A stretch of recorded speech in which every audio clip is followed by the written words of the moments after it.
ચલો recording start થઈ ગયું છે. SM4 થર્મોડાયનેમિક્સ ગુજરાતની number 1 civil engineering coaching institute છે શુભ એકેડમી. એ અત્યારે મિકેનિકલ એન્જિનિયરિંગની તૈયારી કરવા માટે આપના માટે એક નવી બેચ ચાલુ કરવા જાય છે. Assistant inspector of a motor vehicle class 2. મેં તમને ગઈકાલે કીધું હતું અને આ પહેલા આપણા શુભ એકેડમી દ્વારા 3 લેક્ચર આવી ગયા છે. એક ઓરિએન્ટેશન એન્ડ ગાઈડન્સ કરીને લેક્ચર આવી ગયો છે. ત્યાર પછી આના પહેલા 2 ડેમો લેક્ચર આવી ગયા છે. ડેમો લેક્ચર 1 નંબર અને ડેમો લેક્ચર 2 નંબરનો. જે પણ કોઈ વિદ્યાર્થી અત્યારે નવા આવ્યા છે અથવા વિડીયો એકદમ નવી રીતે જોવો છો તો હું પહેલા તમને રિક્વેસ્ટ કરીશ કે પહેલા તમે ડેમો 1 નંબર અને 2 નંબર જોઈ લો અને વધારે એના પહેલા પણ ઓરિએન્ટેશન અને ગાઈડન્સ લેક્ચર ખાસ જોજો, જેથી કરીને તૈયારી કેવી રીતે કરવી. આજે માની લો કે તમે કોઈ પણ કોચિંગ પહેલા સબ્જેક્ટ થી લઈને છેલ્લા સબ્જેક્ટ સુધી તૈયારી કરો છો, પણ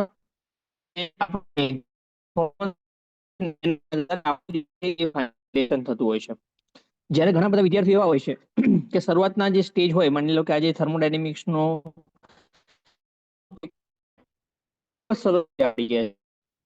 શું થશે કે એ વખતે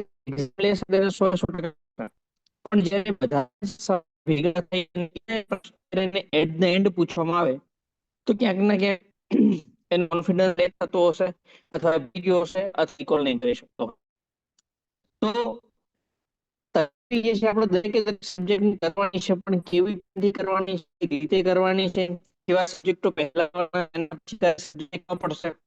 સાથોસાથ અહીંયા નું જે લેક્ચર અટેન્ડ કર્યા પછી કેવા કેવા MCQ સોલ્વ કરવા પડશે, કયા કયા પ્રશ્નો જે છે એના પર વધારે ભાર આપવો પડશે, તમામ વસ્તુ આપણે ઓરિએન્ટેશન ગાઈડ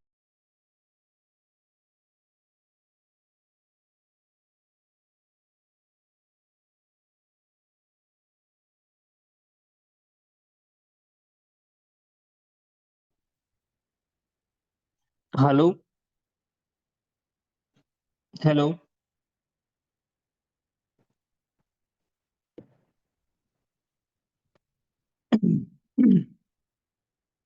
હેલો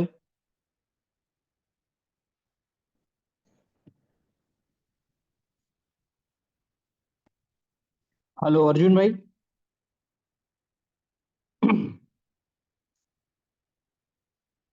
હેલો, અવાજ આવે છે? એકવાર કન્ફર્મેશન આપજો. A B C 1 2 3 એકવાર અવાજનું એનું કન્ફર્મેશન આપી દો. હેલો, જે પણ કોઈ મારો અવાજ સાંભળે છે કે પ્લીઝ કન્ફર્મેશન આપજો.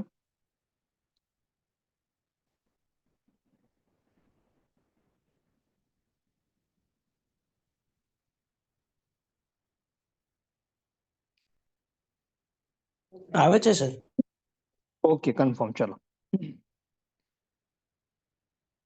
તો અત્યારે હું તમને એ જ વસ્તુ કહેતો હતો કે તૈયારી કેવી રીતે કરવી, કયો તમારો સ્કોરિંગ વાળો પર્સન છે, એક્ટ ને રૂલમાં તમારે કઈ વસ્તુ પર ધ્યાન આપવાની છે અને ગુજરાતીને કેટલું સરળ રીતે અને સ્કોરિંગ રીતે તમે કવર કરી શકશો, એ તમામે તમામ વસ્તુ જે છે સારી રીતે ઓરિએન્ટેશન અને ગાઈડન્સ લેક્ચરમાં સમજાવવામાં આવી છે. સાથોસાથ અહીંયા આપણે એક નવી બેચ ચાલુ કરવા જઈ રહ્યા છીએ, જેનું હમણાં હું પોસ્ટર તમને બતાવું છું. એક તમારા માટે સૌ માટે સરપ્રાઈઝ છે. પણ એ પહેલા આપણે એક્ઝામની થોડીક વાત ફરી હું તમને કરી દઉં. જે લોકો અત્યારે નવા છે, પહેલા તો એમને રિક્વેસ્ટ કરીશ કે ડેમો લેક્ચર 1 અને ડેમો લેક્ચર 2 જુએ, ત્યાર પછી જ ડેમો લેક્ચર 3 ઉપર આવે. નહીતર શું થશે કે તમને બેઝિક્સ જ આગળના ખબર નહીં હોય. બીજું, ફરીથી હું તમને એક્ઝામ વિશે થોડી માહિતી આપી દઉં કે આપણી પાસે પેપર 1 આવશે, જે ઓબ્જેક્ટિવ ટાઈપના હશે. એમાં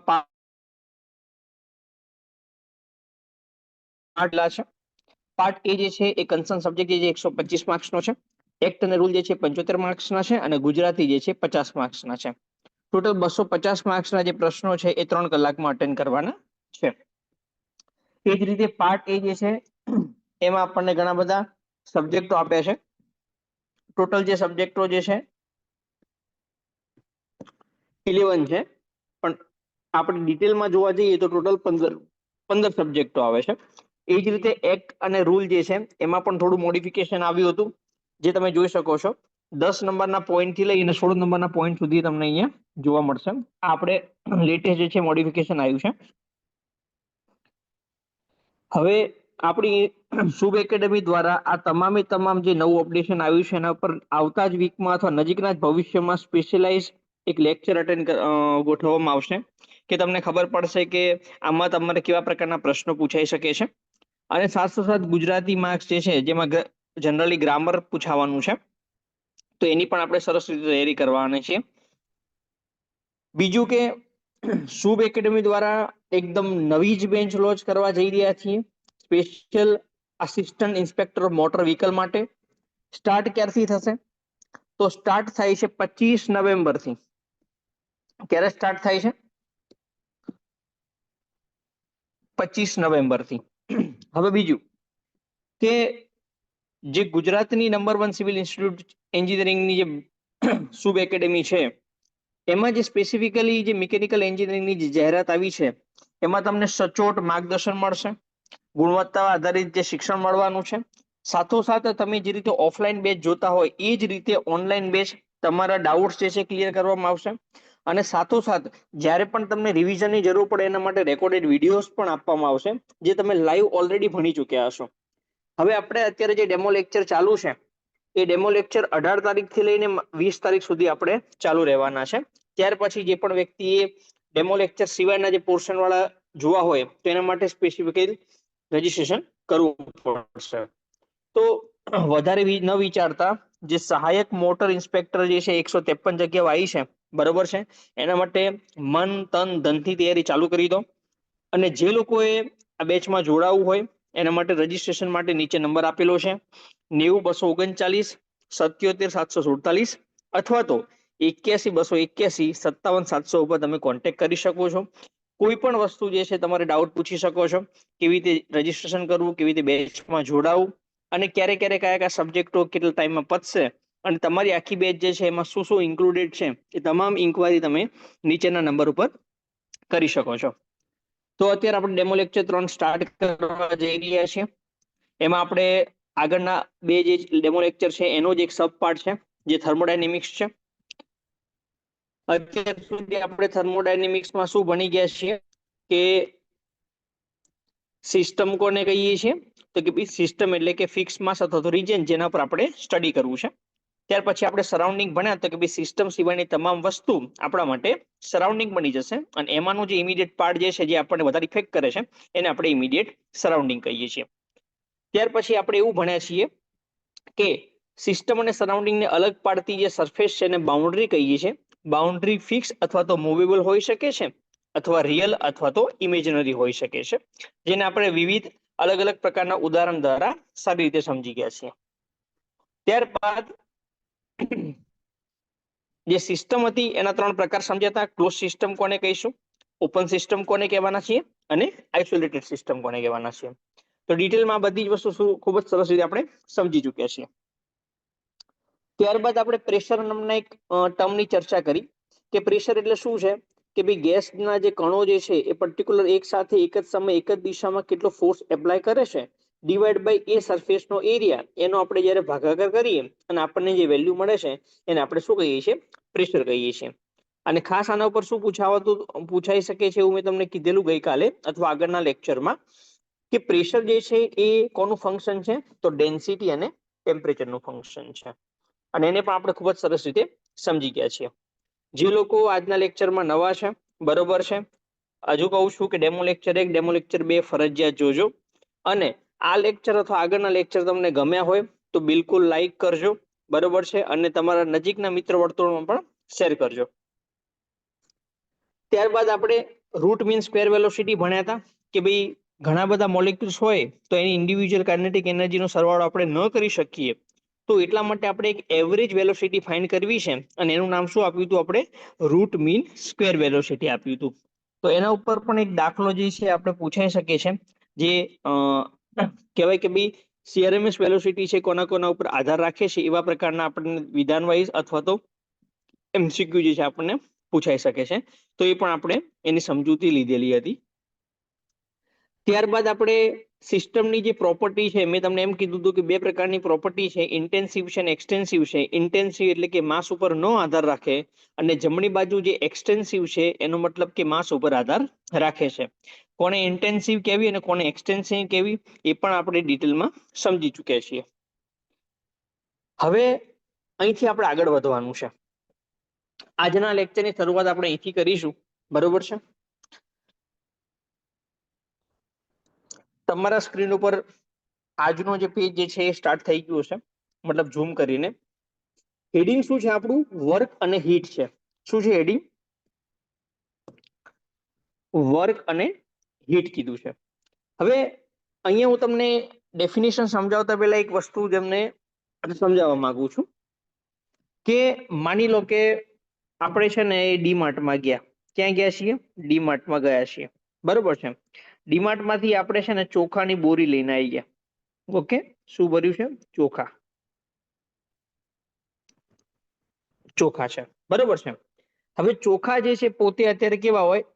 એકદમ રૂમ ટેમ્પરેચર સાથે. ઓકે, કેવું છે? રૂમ ટેમ્પરેચર છે. એનું પ્રેશર કેવું છે? રૂમનું પ્રેશર જે છે એટલું જ પ્રેશર એનું છે, બરોબર છે. ચલો, પછી એની પાસે પોતાની એક કેમિકલ એનર્જી હશે. કેમિકલ એનર્જી હશે, બરોબર છે. હવે હું તમને એમ કહું છું કે જ્યારે તમે ખીચડી તમારી મમ્મી બનાવે છે, બરોબર છે, તો એ શું કામ કરશે કે કુકરમાં આ ભાતના ચોખા મૂકી દેશે, બરોબર છે. થોડું દાળ લેશે, થોડું પાણી દેશે, થોડું મીઠું અથવા હળદર નાખી અને એને શું કરશે? ગેસ ઉપર મૂકી દેશે. હવે હું તમને એક વસ્તુ એ કહેવા માંગુ છું કે ચોખા જે હતા એની પાસે પોતાની કેમિકલ એનર્જી હતી. વાત સાચી કે ખોટી? કેમિકલ એનર્જી તો હતી, બરોબર છે. હવે હું તમને એમ કહું છું કે શું તમે ડાયરેક્ટ ચોખા ખાશો, બરોબર છે, તો તમારામાં કેમિકલ એનર્જી આવશે ખરા? તો કે ભાઈ હા, આવશે. ભલે આપણે ચવાય કે ના ચવાય અલગ વસ્તુ છે, પણ આપણામાં કેમિકલ એનર્જી આવવાની છે. હવે હું એમ કહું છું કે એ કેમિકલ એનર્જી જે છે એની વેલ્યુ માની લો કે કેટલી છે? E1 નામની એની વેલ્યુ છે, બરોબર છે. તમે કોઈ પણ પ્રકારનું મતલબ ધોયા વગર ડાયરેક્ટ જ તમે ખાવા લાગ્યા છો. જેવો ડીમાર્ટમાંથી લઈને આવ્યા એવું તરત તમે ખાવા લાગ્યા છો. તો તમારી પાસે જે પોતાની એનર્જી હતી એમાં આ એનર્જી જે છે એડ થઈ ગઈ છે, બરોબર છે. આટલી વસ્તુ સમજી ગયા તમે? હવે શું થયું કે બીજા દિવસે તમે શું કર્યું કે ભાઈ મમ્મી આ વસ્તુ મને ભાઈ નથી. હવે કામ કરીએ આપણે છે ને કુકરમાં ચોખા રાખી, પાણી નાખીને આપણે એની ખીચડી બનાવી છે, બરોબર છે. તો હવે થશે શું કે જ્યારે તમે કુકરમાં એ વસ્તુ મૂકશો, બરોબર છે, તો એમાં શું થશે કે આપણે ગેસ ચાલુ કરવો પડશે, બરોબર છે. એનો મતલબ શું થયો કે આપણે જે છે એ હીટ એનર્જી મતલબ હીટ જનરેટ કરવી પડશે. શું કરવું પડશે? હીટ જનરેટ કરવી પડશે. એ શેનાથી જનરેટ કરશું? ઇલેક્ટ્રિસિટીથી જનરેટ કરશું. ઓકે, મતલબ આપણે શું કરીએ છીએ? સ્પાર્ક કરીએ છીએ. એટલે કહેવાનો મતલબ એ છે કે જે ગેસ હતો, કયો ગેસ હતો? એલપીજી ગેસ હતો. એલપીજી ગેસ જે છે એની પાસે પોતાની કેમિકલ એનર્જી હતી. કેમિકલ એનર્જી માની લો કે એની પાસે E2 નામની કેમિકલ એનર્જી હતી, બરોબર છે. હવે જો એલપીજી ગેસનું બર્નર ચાલુ કર્યું, વત્તા તમે સ્પાર્ક કર્યો, તમને ઇલેક્ટ્રિસિટી મળી, તો એની પાસે પોતાની E3 એનર્જી હતી, બરોબર છે. તો આ E2 અને E3 એનર્જી બંને હવે શું થઈ જશે? જોડાઈ જશે. અને શું થશે કે અહીંયા જે છે એ હીટ જનરેટ કરશે. જનરેટ કરશે, હીટ જનરેટ કરશે. અને એને કારણે તમારી અંદર રહેલું જે ભાત જે છે એ પાકી જશે, બરોબર છે. પણ હવે હું તમને એ સમજાવવાનો પ્રયત્ન કરું છું કે હવે જે ભાત પાક્યો હશે એની પાસે એની પોતાની કેમિકલ એનર્જી પહેલા કેટલી હતી? E1 હતી. પણ તમે એના ઉપર E2 નામની કેમિકલ એનર્જી ધરાવતો ગેસ અને E3 નામનો સ્પાર્ક ભેગો કરીને હીટ તમે એમાં એડ કરી છે, બરોબર છે. તો એનામાં હવે કોઈ નવી એનર્જી E4 જનરેટ થઈ ગઈ હશે ને? એ બધાનું કોનું સમેશન હશે? E1, 2 અને 3 નું સમેશન હશે. હવે તમે પોતે હવે એ જમો છો તો તમારી પાસે હવે શું થશે? E4 વત્તા E જેટલી કેમિકલ એનર્જી તમારાની મતલબ ટોટલ એનર્જી તમારી પાસે આવી ગઈ છે. તો હવે મારે સમજાવવાનું અહીંયા એટલી વસ્તુ છે કે સૌથી પહેલા તમારા જે ચોખા ડીમાર્ટમાંથી લાયા હતા એ વખતે તમે ડાયરેક્ટ જમી લીધું તો તમારામાં E1 નામની એનર્જી એડ થઈ. પણ તમે જ્યારે એની ખીચડી બનાવી તો હવે તમારી એનર્જી E4 જેટલી તમારા શરીરમાં એડ થઈ છે. મતલબ કંઈક તો વધ્યું છે ને? બરોબર છે, E1 માંથી E4 થઈ છે અને તમને એટલી તો ખબર પડી જ ગઈ છે કે ભાઈ E4 જે છે એ ગ્રેટર દેન શું છે E1 છે, કેમ કે એમાં ઘણી બધી એનર્જી જે છે કલેક્ટ થઈ છે. તો હવે હું તમને એ જ સમજાવવા માંગુ છું કે તમારા શરીરની એનર્જી જે છે એ વધી છે, શેના માધ્યમથી વધી છે? તો આવી કોઈ પણ એક્સટર્નલ હીટ એડિશનના કારણે વધી છે કે તમે ભાતમાં શું કર્યું, હીટ એનર્જી જનરેટ કરી અને હીટ એનર્જી ભાતની અંદર એડ થઈ છે. ઓકે, એ કેમાં એડ થઈ છે? ભાતની અંદર એડ થઈ છે. બરોબર છે, તો એના કારણે શું થશે, એને પોતાની એનર્જી વધી ગઈ છે. તો કહેવાનો મતલબ એ છે કે આ જે હીટ છે, હીટ, ઓકે, હીટ શું કામ કરે છે કે એનર્જી જે છે એને ટ્રાન્સફર કરે છે. એનર્જીને શું કરે છે? ટ્રાન્સફર કરે છે. કેટલું કે ભાઈ E1 માંથી એનર્જી કેટલી બની ગઈ છે? E4 બની ગઈ છે. ઓકે, હીટ એનર્જી ક્યાં સ્ટોર નહીં થાય, હીટ એનર્જી જે છે ક્યાંય પણ સ્ટોર થવાની નથી. કાલ ઉઠીને તમે અથવા કોઈ પણ વ્યક્તિ એવું નહીં કહો કે ભાઈ હું 100 કિલો જુલ હીટ એનર્જી લઈને આવ્યો છું બજારમાંથી, એ આવવાની જ નથી. એ એક જગ્યાએથી બીજી જગ્યાએ ટ્રાન્સફર જ થઈ જવાની છે. એ કોઈ પણ વ્યક્તિ કલેક્ટ નહીં કરી શકે. પણ તમે ચોખાને પકડ્યા હતા મતલબ કે તમે E1 એનર્જીને પકડ્યું હતું. તમે ખીચડીનો વાટકો પકડ્યો તો મતલબ કે તમે E4 એનર્જીને પકડ્યું હતું. પણ હીટ એનર્જીને તમે ક્યાંય પકડી શકવાના નથી. કેમ? કારણ કે હીટ જે છે પોતે એનર્જી છે જ નહીં. એ શું છે? એનર્જી ટ્રાન્સફર કરવાની એક મેથડ છે. શું છે? એનર્જી ટ્રાન્સફર કરવાની એક મેથડ આપેલી છે. સમજી ગયા એટલી વસ્તુ? એકદમ બેઝિક થી સમજાવું છું, બરોબર છે? એકદમ ડિટેલમાંથી આપણે જે ઘરમાં રૂટીનમાં જે કરીએ છીએ એ જ વસ્તુ છે. પણ આ વૈજ્ઞાનિકોએ શું કર્યું છે કે એને વૈજ્ઞાનિક ભાષામાં લઈ ગયા છે. બાકી આપણને ખબર છે કે ભાતના ચોખા જોડે E1 જે એનર્જી જે છે અને આપણે કંઈક રાંધ્યું એટલે સંભવ એમાં એનર્જી એડ થઈ એટલે ખીચડીમાં એનર્જી વધી ગઈ છે. બરોબર છે? અને એ એનર્જી એક જગ્યાએથી બીજી જગ્યાએ ટ્રાન્સફર થઈ છે. કોણે કરી? હીટ એનર્જી કરી. એટલા માટે આપણે હીટને શું કહીએ છીએ કે હીટ જે છે પોતે એક એનર્જી ટ્રાન્સફરની મેથડ છે. સમજી ગયા એટલી વસ્તુ? ચલો, તો આખી વસ્તુ આપણે હીટ માટે લખી છે. ચલો, હવે આવી વસ્તુ આપણે છે ને નીચે વર્ક માટે ટ્રાય કરીએ. ચલો, આને એક તો ખસેડવું પડશે. ચલો, હવે બીજું જે છે એ બાજુમાં ફિગર તમને દેખાય છે. હું એને ફરી એકવાર ઝૂમ કરું છું જેથી તમારી સ્ક્રીન ઉપર સરસ રીતે દેખાઈ જાય. તમે જોઈ શકો છો એ જ રીતે કે અહીંયા જે છે એક બ્લોક આપેલો છે, દેખાય છે? એક બ્લોક જે હું તમને ચોરસ રેડ કલરના ચોરસથી ડ્રો કર્યો છે. થોડું આપણે એને વધારે ડાર્ક કરી નાખીએ.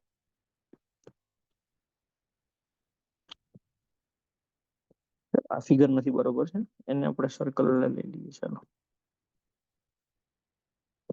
આ એક બ્લોક છે, બરોબર છે? શું કામ કરે છે આ લોકો? આ લોકો એવું કામ કરે છે કે એ જે છે નીચેથી એને ઉપર લઈ જવો છે. ક્યાં લઈ જવો છે? નીચેથી એને ઉપર લઈ જવો છે અહીંયા, અને ત્યાર પછી અહીંથી ક્યાં જવા દેશે? અહીંયા જવા દેશે અને પછી ત્યાંથી ઉપર લાવે છે. બરોબર છે? હવે આ લોકોનું કામ શું છે? જૂના જમાના લોકો છે, આઈધર એ લોકો રાજાનો મહેલ બનાવતા હશે અથવા મંદિર બનાવતા હશે અથવા કોઈ પણ મેમોરી અથવા મ્યુઝિયમ બનાવતા હશે જેમાં પથ્થરની જરૂર છે. એટલે એ લોકો શું કરે છે કે આ લોકો જે મેન પાવર છે એ આ પથ્થર, આ જે આખા બ્લોક જે છે એને ખેંચે છે. બરોબર છે? હવે આપણે જનરલી પોટેન્શિયલ એનર્જીનો સબ્જેક્ટ અથવા તો કન્સેપ્ટ સમજીએ છીએ કે અત્યારે કોઈ પણ બ્લોક અથવા તો કોઈ પણ માણસ અથવા કોઈ પણ પદાર્થ, ઓકે, એ કેટલી હાઈટ ઉપર છે? H1 હાઈટ ઉપર હોય તો એની પાસેની પોતાની પોટેન્શિયલ એનર્જી mgh1 જેટલી હોય. એ ક્યાંથી છે? H1 જેટલી હાઈટ ઉપર છે એટલા માટે. હવે એ બ્લોક જે છે ક્યાં જાય છે? એ ચડી ચડીને ઉપર પહોંચી જાય છે. બરોબર છે? સમહાવ હવે એની એનર્જી જે છે કેટલી પહોંચે છે? એની એનર્જી જે છે એ કેટલી થાય છે? H2 જેટલી હાઈટ ઉપર થાય છે.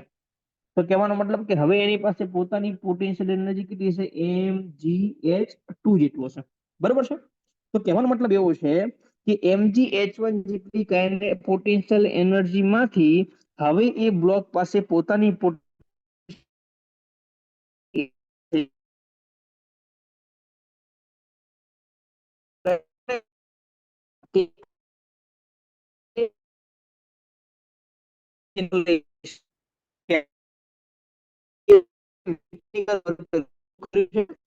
કેમિકલ વર્ક કર્યું છે. જેના પર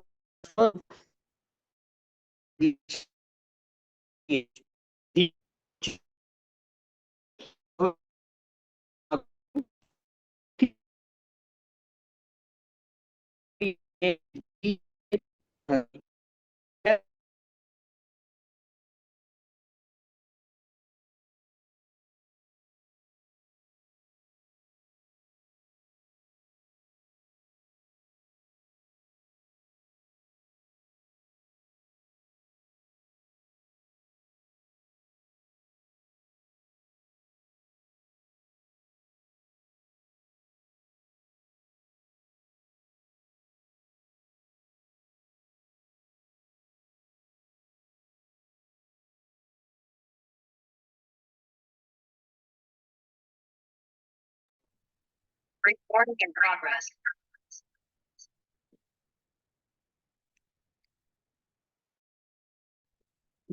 હલો, અવાજ આવે છે?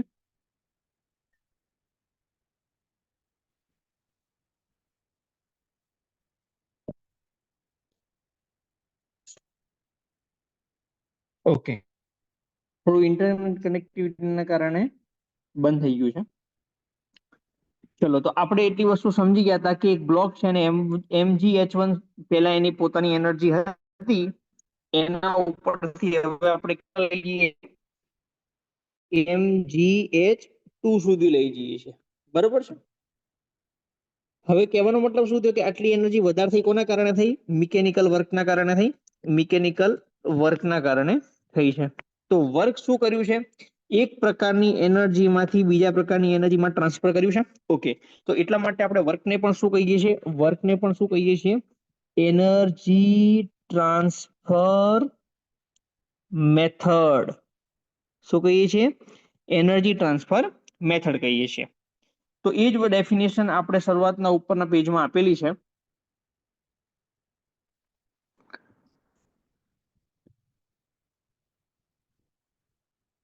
શું લખ્યું છે? Both work and heat A energy નથી. એ શું છે? માત્ર ને માત્ર મેથડ ઓફ એનર્જી ટ્રાન્સફર છે. શું છે? એ માત્ર ને માત્ર એનર્જી ટ્રાન્સફર કરવાની મેથડ છે. તો ડિટેલમાં તમે સમજી ગયા. હવે મારો અહીંયા પ્રશ્ન એક બીજો એવો છે કે તમને એટલી ખબર પડી હતી કે ભાઈ હીટ જે છે એ એનર્જી જે છે એ શું કામ કરે છે? એ મેથડ ઓફ એનર્જી ટ્રાન્સફર છે. એક પ્રકારની એનર્જીમાંથી બીજા પ્રકારની એનર્જીમાં કન્વર્ઝન કરી આપે છે. તો જ્યારે તમારી જોડે હીટ નામનો કન્સેપ્ટ આવી જ ગયો તો તમને વર્ક નામના કન્સેપ્ટની શા માટે ફાઇન કરવાની જરૂર પડી? બરોબર છે. એટલે કહેવાનો મતલબ એવો છે કે અહીંયા કોઈ કશું ફાઇન નથી કરતા. વૈજ્ઞાનિકો જે છે એ રોજિંદા જીવનની વસ્તુઓને જુએ છે, અનુભવે છે, એના ઉપરથી અનુમાન કરે છે. મતલબ કે કંઈક કન્ક્લુઝન લાવે છે કે આ હીટ એનર્જી જે છે અને આ જે છે એ મિકેનિકલ વર્ક આપેલું છે. બરોબર. હવે આગળ જતા એક બીજી એક વસ્તુ આપણે જાણવા મળશે કે જે હીટ એનર્જી જે છે ને એ લો ગ્રેડ એનર્જી છે અને વર્ક જે છે એ હાઈ ગ્રેડ એનર્જી છે. એ આપણે એન્ટ્રોપીના કન્સેપ્ટમાં ભણીશું, પણ અત્યારથી હું તમને જાણ કરી દઉં જેથી કરીને તમે કદાચ કોઈ ક્વેશ્ચન સોલ્વ કરતા હોય અથવા કોઈ પ્રશ્ન સોલ્વ કરતા હોય તો તમને વસ્તુ નવી ન લાગે. શું યાદ રાખવાનું છે? હીટ એનર્જી જે છે, હીટ એનર્જી એ કેવી એનર્જી છે? Low grade energy. ઓકે. અને વર્ક જે છે એ શું છે? High grade energy. Low grade energy નો મતલબ એવો કે એમાં તમને કંઈક ના કંઈક લોસીસ જોવા મળશે, પણ હાઈ ગ્રેડ એનર્જી નો મતલબ એવો છે કે એમાં કોઈ પણ પ્રકારના લોસીસ જોવા મળશે નહીં. કન્ફર્મ? તો નેક્સ્ટ પેજ ઉપર આપણે આવીએ છીએ.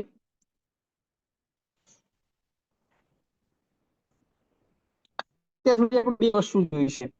એક સિસ્ટમ પ્રકાર જોયા અને એના ઉપરથી એની પ્રોપર્ટી જોઈ લીધી છે. બરોબર છે? સિસ્ટમના પ્રકાર અને સિસ્ટમની પ્રોપર્ટી જોઈ છે. અને જસ્ટ નાઉ અત્યારે આપણે શું જોયું છે?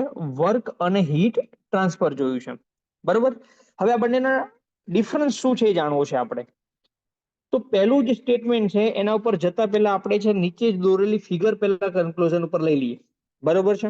જેથી કરીને આપણે છે ને બધી વસ્તુ સરળતાથી સમજાઈ જાય. હવે એ નામનો જે પ્રોપર્ટી ડાયાગ્રામ છે, એ નામનો પ્રોપર્ટી ડાયાગ્રામ અને બાજુમાં જે છે બી નામનો પ્રોપર્ટી ડાયાગ્રામ છે. પ્રોપર્ટી ડાયાગ્રામ કોની કોની વચ્ચેનો છે? તો એક પ્રેશર નામની પ્રોપર્ટી છે, જ્યારે બીજી બાજુ શું છે? એક્સ એક્સિસ ઉપર વોલ્યુમ નામની પ્રોપર્ટી છે. એ જ રીતે ફિગર બી માં પણ શું છે? વાય એક્સિસ ઉપર પ્રેશર નામની પ્રોપર્ટી છે, જ્યારે એક્સ એક્સિસ ઉપર વોલ્યુમ નામની પ્રોપર્ટી છે. હવે આપણે ફિગર નંબર એ ઉપર અત્યારે ધ્યાન ફોકસ કરીશું, ફિગર નંબર એ ઉપર. બરોબર છે? તો અહીંયા શું કીધું છે કે કોઈ એક સિસ્ટમ, આપણે શેની ચર્ચા કરીશું? સિસ્ટમની ચર્ચા કરીશું. સિસ્ટમ, કોઈ એક સિસ્ટમ જે છે અત્યારે એક નંબરના પોઝિશન ઉપર આવેલું છે. હવે એના ઉપર સમહાઉ કોઈક શું થાય છે? પ્રોસેસ થાય છે. શું થાય છે? પ્રોસેસ થાય છે, જેથી કરીને એ જે છે એ બી નંબરના પોઝિશન ઉપર પહોંચી જાય છે. બરોબર છે? આવું કોણ દર્શાવે છે? ફિગર નંબર એ દર્શાવે છે. હવે અહીંયા હું તમને એક વસ્તુ એ જણાવું છું કે જ્યારે એ સિસ્ટમ હતી, બરોબર, એ એક નંબરના પોઈન્ટ ઉપર હતી, એ વખતે એનું વોલ્યુમ કેટલું હતું? V1 નંબરનું હતું. અને જ્યારે પ્રેશર કેટલું હતું? P1 જેટલું હતું. હવે એ જ્યારે બીજા નંબરના પોઈન્ટ ઉપર આવે છે, મતલબ ફાઇનલ સ્ટેટ અથવા તો બીજા નંબરના સ્ટેટ ઉપર આવે છે, તો એ વખતે એનું વોલ્યુમ કેટલું છે? P2 છે. અને પ્રેશર કેટલું છે? P2 નંબરનું છે. કન્ફર્મ? આમાં કોઈ ડાઉટ નથી ને કોઈને? ચલો હવે ફિગર નંબર બી ઉપર આવી જઈએ. જ્યારે એક સિસ્ટમ, શું હતું? સિસ્ટમ એ શરૂઆતમાં કઈ જગ્યાએ છે? એક નંબરના સ્ટેટ ઉપર છે. કેટલા નંબરના સ્ટેટ ઉપર છે? એક નંબરના સ્ટેટ ઉપર છે. હવે એની પાસે બે પાથ છે. કયા કયા પાથ છે?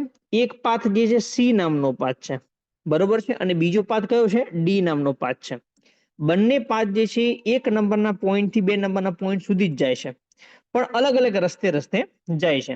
માની લો કે આપણા ઘરેથી બસ સ્ટેન્ડ જવાના બે રસ્તા છે, મૂળ જવું તો બસ સ્ટેન્ડ જ છે, પણ એક માની લો કે પેલા રામભાઈની પોળમાંથી જતા હોય, બીજું બાજુ મગનભાઈની પોળમાંથી જતા હોય. કહેવાનો મતલબ આવો છે. ઓકે.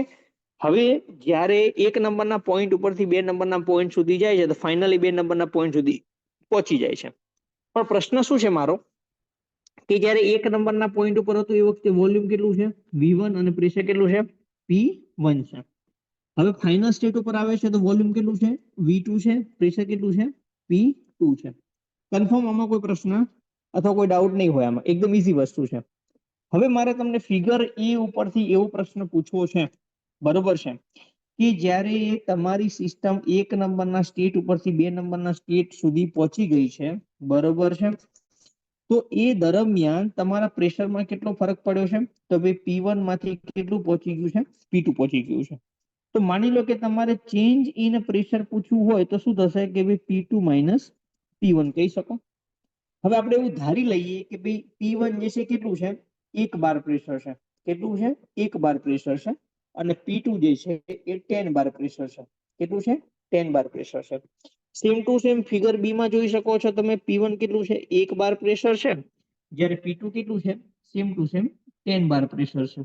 બરોબર છે? તો હવે જ્યારે તમને નીચે આવી જાવ કે ડેલ્ટા પી પૂછે છે ફિગર એ માટે, તો કેટલું થશે? 10 minus 1 is equals to 9 bar pressure નો ચેન્જ તમને જોવા મળ્યો. કઈ પ્રોસેસ દરમિયાન? ફિગર એ માં જે દર્શાવી છે એ પ્રોસેસ દરમિયાન તમને આ વસ્તુ જોવા મળે છે. ઓકે. ચલો હવે બાજુમાં આપણે આવી જઈએ. બાજુમાં એવું કીધું છે કે એક નંબરના પોઈન્ટ થી બે નંબરના પોઈન્ટ ઉપર જાય છે, પણ કયા પાથથી જાય છે? સી નંબરના પાથથી જાય છે. કયા પાથથી જાય છે? સી નંબરના પાથથી જાય છે. બરોબર છે? હવે આ વખતે તમને એવું જાણવા મળે અથવા કોઈ પૂછે કે ભાઈ P1 પ્રેશરમાંથી ફાઇનલ ક્યાં પહોંચે છે? P2 સુધી પહોંચે છે. તો ચેન્જ ઇન પ્રેશર કેટલું થશે? કે P2 માઇનસ P1 જ થવાનું છે. 10 માઇનસ 1 જ થવાનું છે. ટોટલ 9 જ આવવાનું છે. બરોબર છે.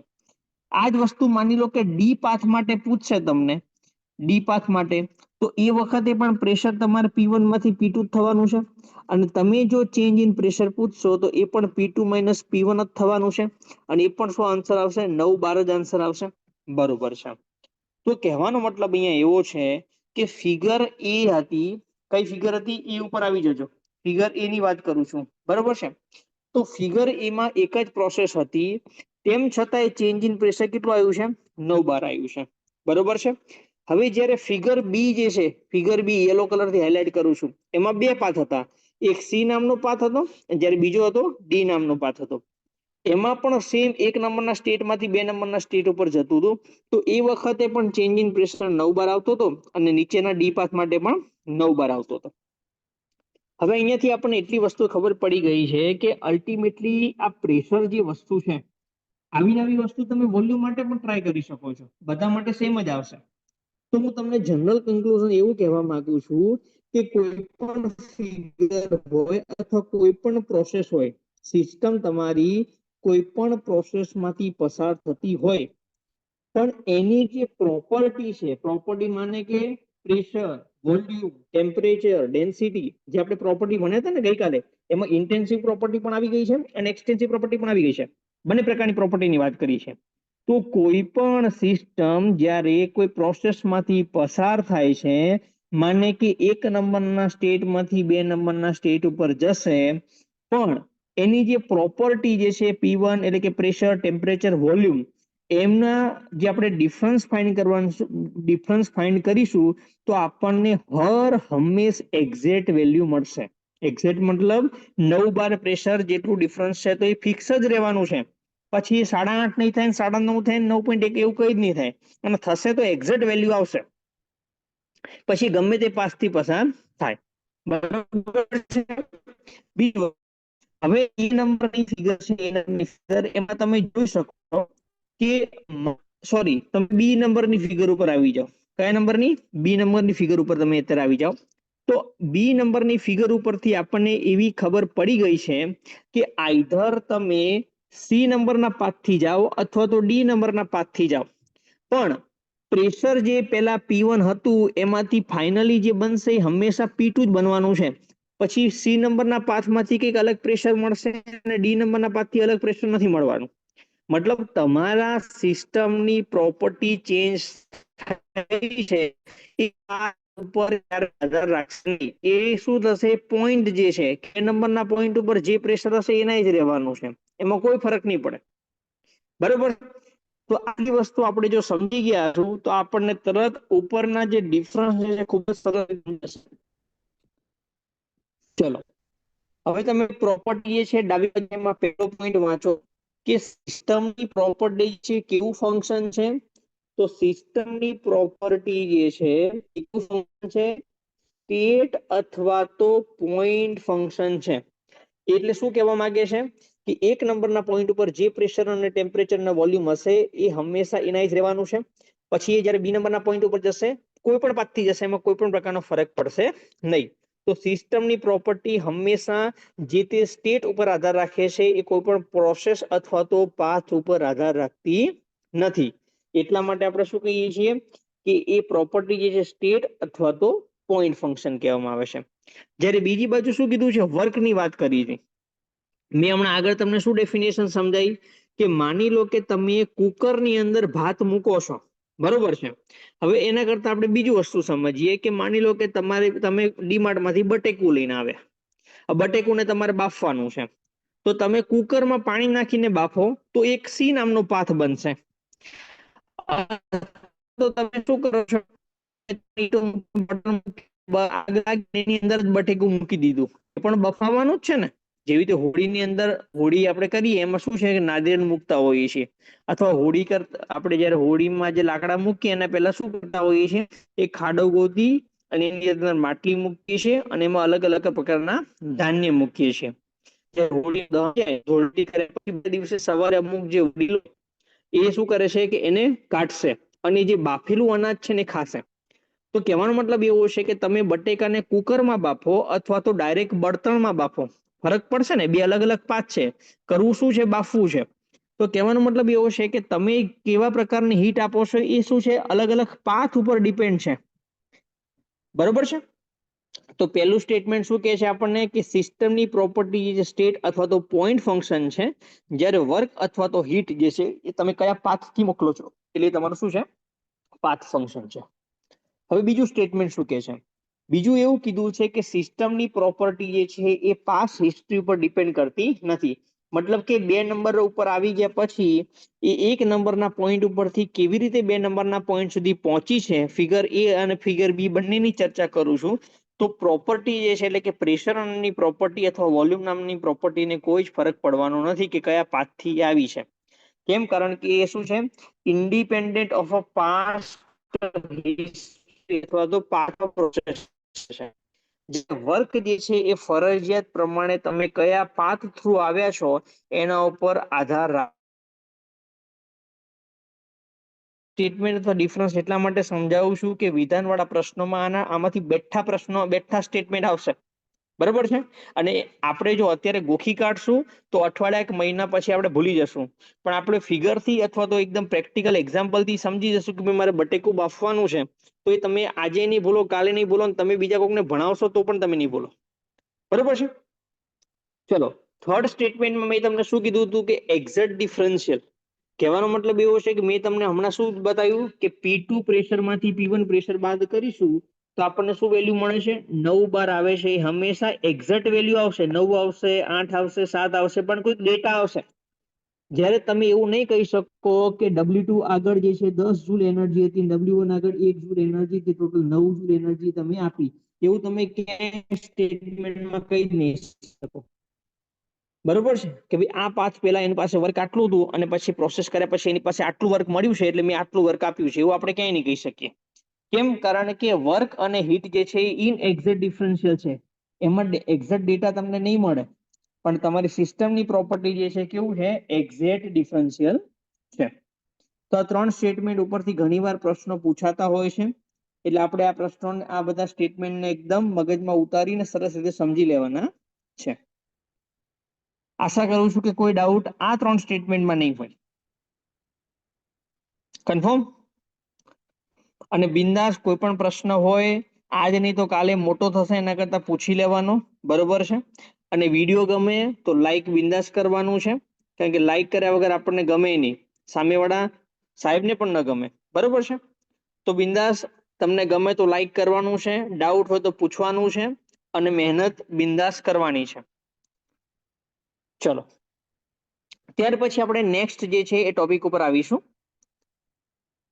શું છે? માઇક્રોસ્કોપિક અપ્રોચ અને મેક્રોસ્કોપિક અપ્રોચ છે. જનરલી આપણે શું છે, આપણે જોતા હોઈએ છીએ કે ભાઈ એ થોડું ઝૂમ કર ને, મને મારો ફોટો જોવા મળે. આપણે ફોટા પાડ્યા પછી આપણને જ ખાસ કરીને ઝૂમ કરતા હોઈએ છીએ. ફેમિલી ફોટો ગમે એટલો હોય પણ આપણે ખાસ કરીને આપણને જ ઝૂમ કરતા હોઈએ છીએ. તો કહેવાનો મતલબ શું છે કે આપણે સ્કોપિક એટલે કે જોવું. બરોબર છે? અને કેવું જોવાનું છે? મેક્રો જોવાનું છે કે માઇક્રો? તો તમે જે અપ્રોચથી જોવો છો એ વિજ્ઞાનની ભાષામાં આપણે સમજવાની છે. એનું નામ છે માઇક્રોસ્કોપિક અથવા તો મેક્રોસ્કોપિક અપ્રોચ છે. એકદમ દેશી ભાષાની વાત છે. બરોબર છે? તો અહીંયા જ વસ્તુ લખ્યું છે કે જ્યારે આપણે સિસ્ટમ વિશે સમજવું છે, સિસ્ટમ વિશે વિઝ્યુલાઇઝેશન કરવું છે, શું લખ્યું છે? સ્ટડી કરવી છે, તો એના પાસે 2 અપ્રોચ છે. એક મેક્રો એટલે કે મોટે મોટું, અને માઇક્રો એટલે કે ઝીણવટ ભર્યું. બરોબર છે? માઇક્રો એટલે શું છે? ઝીણવટ ભર્યું. ઝીણવટ ભર્યું. અને આ શું કીધું છે? મોટે મોટું. બરોબર છે? હવે કહેવાનો મતલબ એ છે કે મેં બાજુમાં એક જગમાં આપણે કોમન એક્ઝામ્પલ છે, એમાં પાણી ભર્યું છે. હવે મારે દરેકે દરેક મોલેક્યુલ્સના વિશે હું સ્ટડી ન જ કરી શકું, કારણ કે એમાં અસંખ્ય મોલેક્યુલ્સ, એટમ્સ, પરમાણુ આવેલા છે. બરોબર છે? તો એના માટે મારે મેક્રો સ્ટડી કરવું પડે, મોટે મોટું સ્ટડી કરવું પડે. પણ જ્યારે માની લો કે એવું બને કે ભાઈ શું કહેવાય, એક સરસ એક્ઝામ્પલ હું તમને એવું આપી દઉં કે આપણે બજારમાંથી ઘઉં લાયા, ઘઉંની સિઝન આપણે આવતી હોય ત્યારે આપણા મમ્મી પપ્પા જે છે ઘઉં લાવે છે. બરોબર છે? હવે આપણા મમ્મી અત્યારે તો શું છે કે તૈયાર સાફ કરેલા જ ઘઉં લઈએ છીએ, પણ પહેલા એવું હતું કે જે ઘઉં લાવતા ને એને આપણે ચાળણીથી ચાળતા, એટલે શું થતું કે નાનો મોટો કચરો નીકળી જતો. ચાળ્યા પછી છે ને એક બાજુ ઢગલો કરતા, અને ઢગલો કર્યા પછી શું કરતા કે થાળીમાં છે ને એક એક કે બે વાટકી ઘઉં લઈ અને એમાં છે ને ધનેરા કે બીજી ગઈ જવું કે એવું શેકની એને તપાસીને પછી ફરી પાછા એક બીજી જગ્યાએ ભેગા કરતા. તો પહેલો જે કિસ્સો હતો કે જ્યારે આપણે બજારમાંથી ઘઉં લાયા છે અને આપણા મમ્મી ચાળણીથી ચાળે છે, તો એ મેક્રોસ્કોપિક અપ્રોચ કહેવાય. કે ઉપરથી જે બહારની મોટી મોટી જે શું કહેવાય અશુદ્ધિઓ છે કે જે આપણને ખાવા યોગ્ય નથી એ વસ્તુને કાઢી દઈએ છીએ. પણ તેમ છતાંય હજુ આપણા મમ્મીને એવું થાય છે કે બે હજુ સાફ નથી થયા, તો થાળીમાં વાટકી વાટકી ઘઉં લઈ અને એમાંથી જે જવ કે બીજી કોઈ અશુદ્ધિઓ છે એને દૂર કરે છે. એ કયું અપ્રોચ થઈ ગયું છે? સેકન્ડ વન જે છે એ મેક્રોસ્કોપિક અપ્રોચ થયું છે. કયું છે? મેક્રોસ્કોપિક, મતલબ ઝીણવટ ભર્યું જોઈએ છે આપણે. બરોબર? એ જ વસ્તુ અહીંયા સમજાવવાનો મેં પ્રયત્ન તમને કર્યો છે કે મેક્રોસ્કોપિક અપ્રોચમાં આપણે ઇન્ડિવિજ્યુઅલ મોલેક્યુલ્સ છે એના બિહેવિયરને આપણે બહુ ગણતા નથી. એને શું કરીએ છીએ? આપણે નિગ્લેક્ટ કરીએ છીએ. કેમ? કારણ કે વધારે મોટી સંખ્યામાં છે એટલા માટે.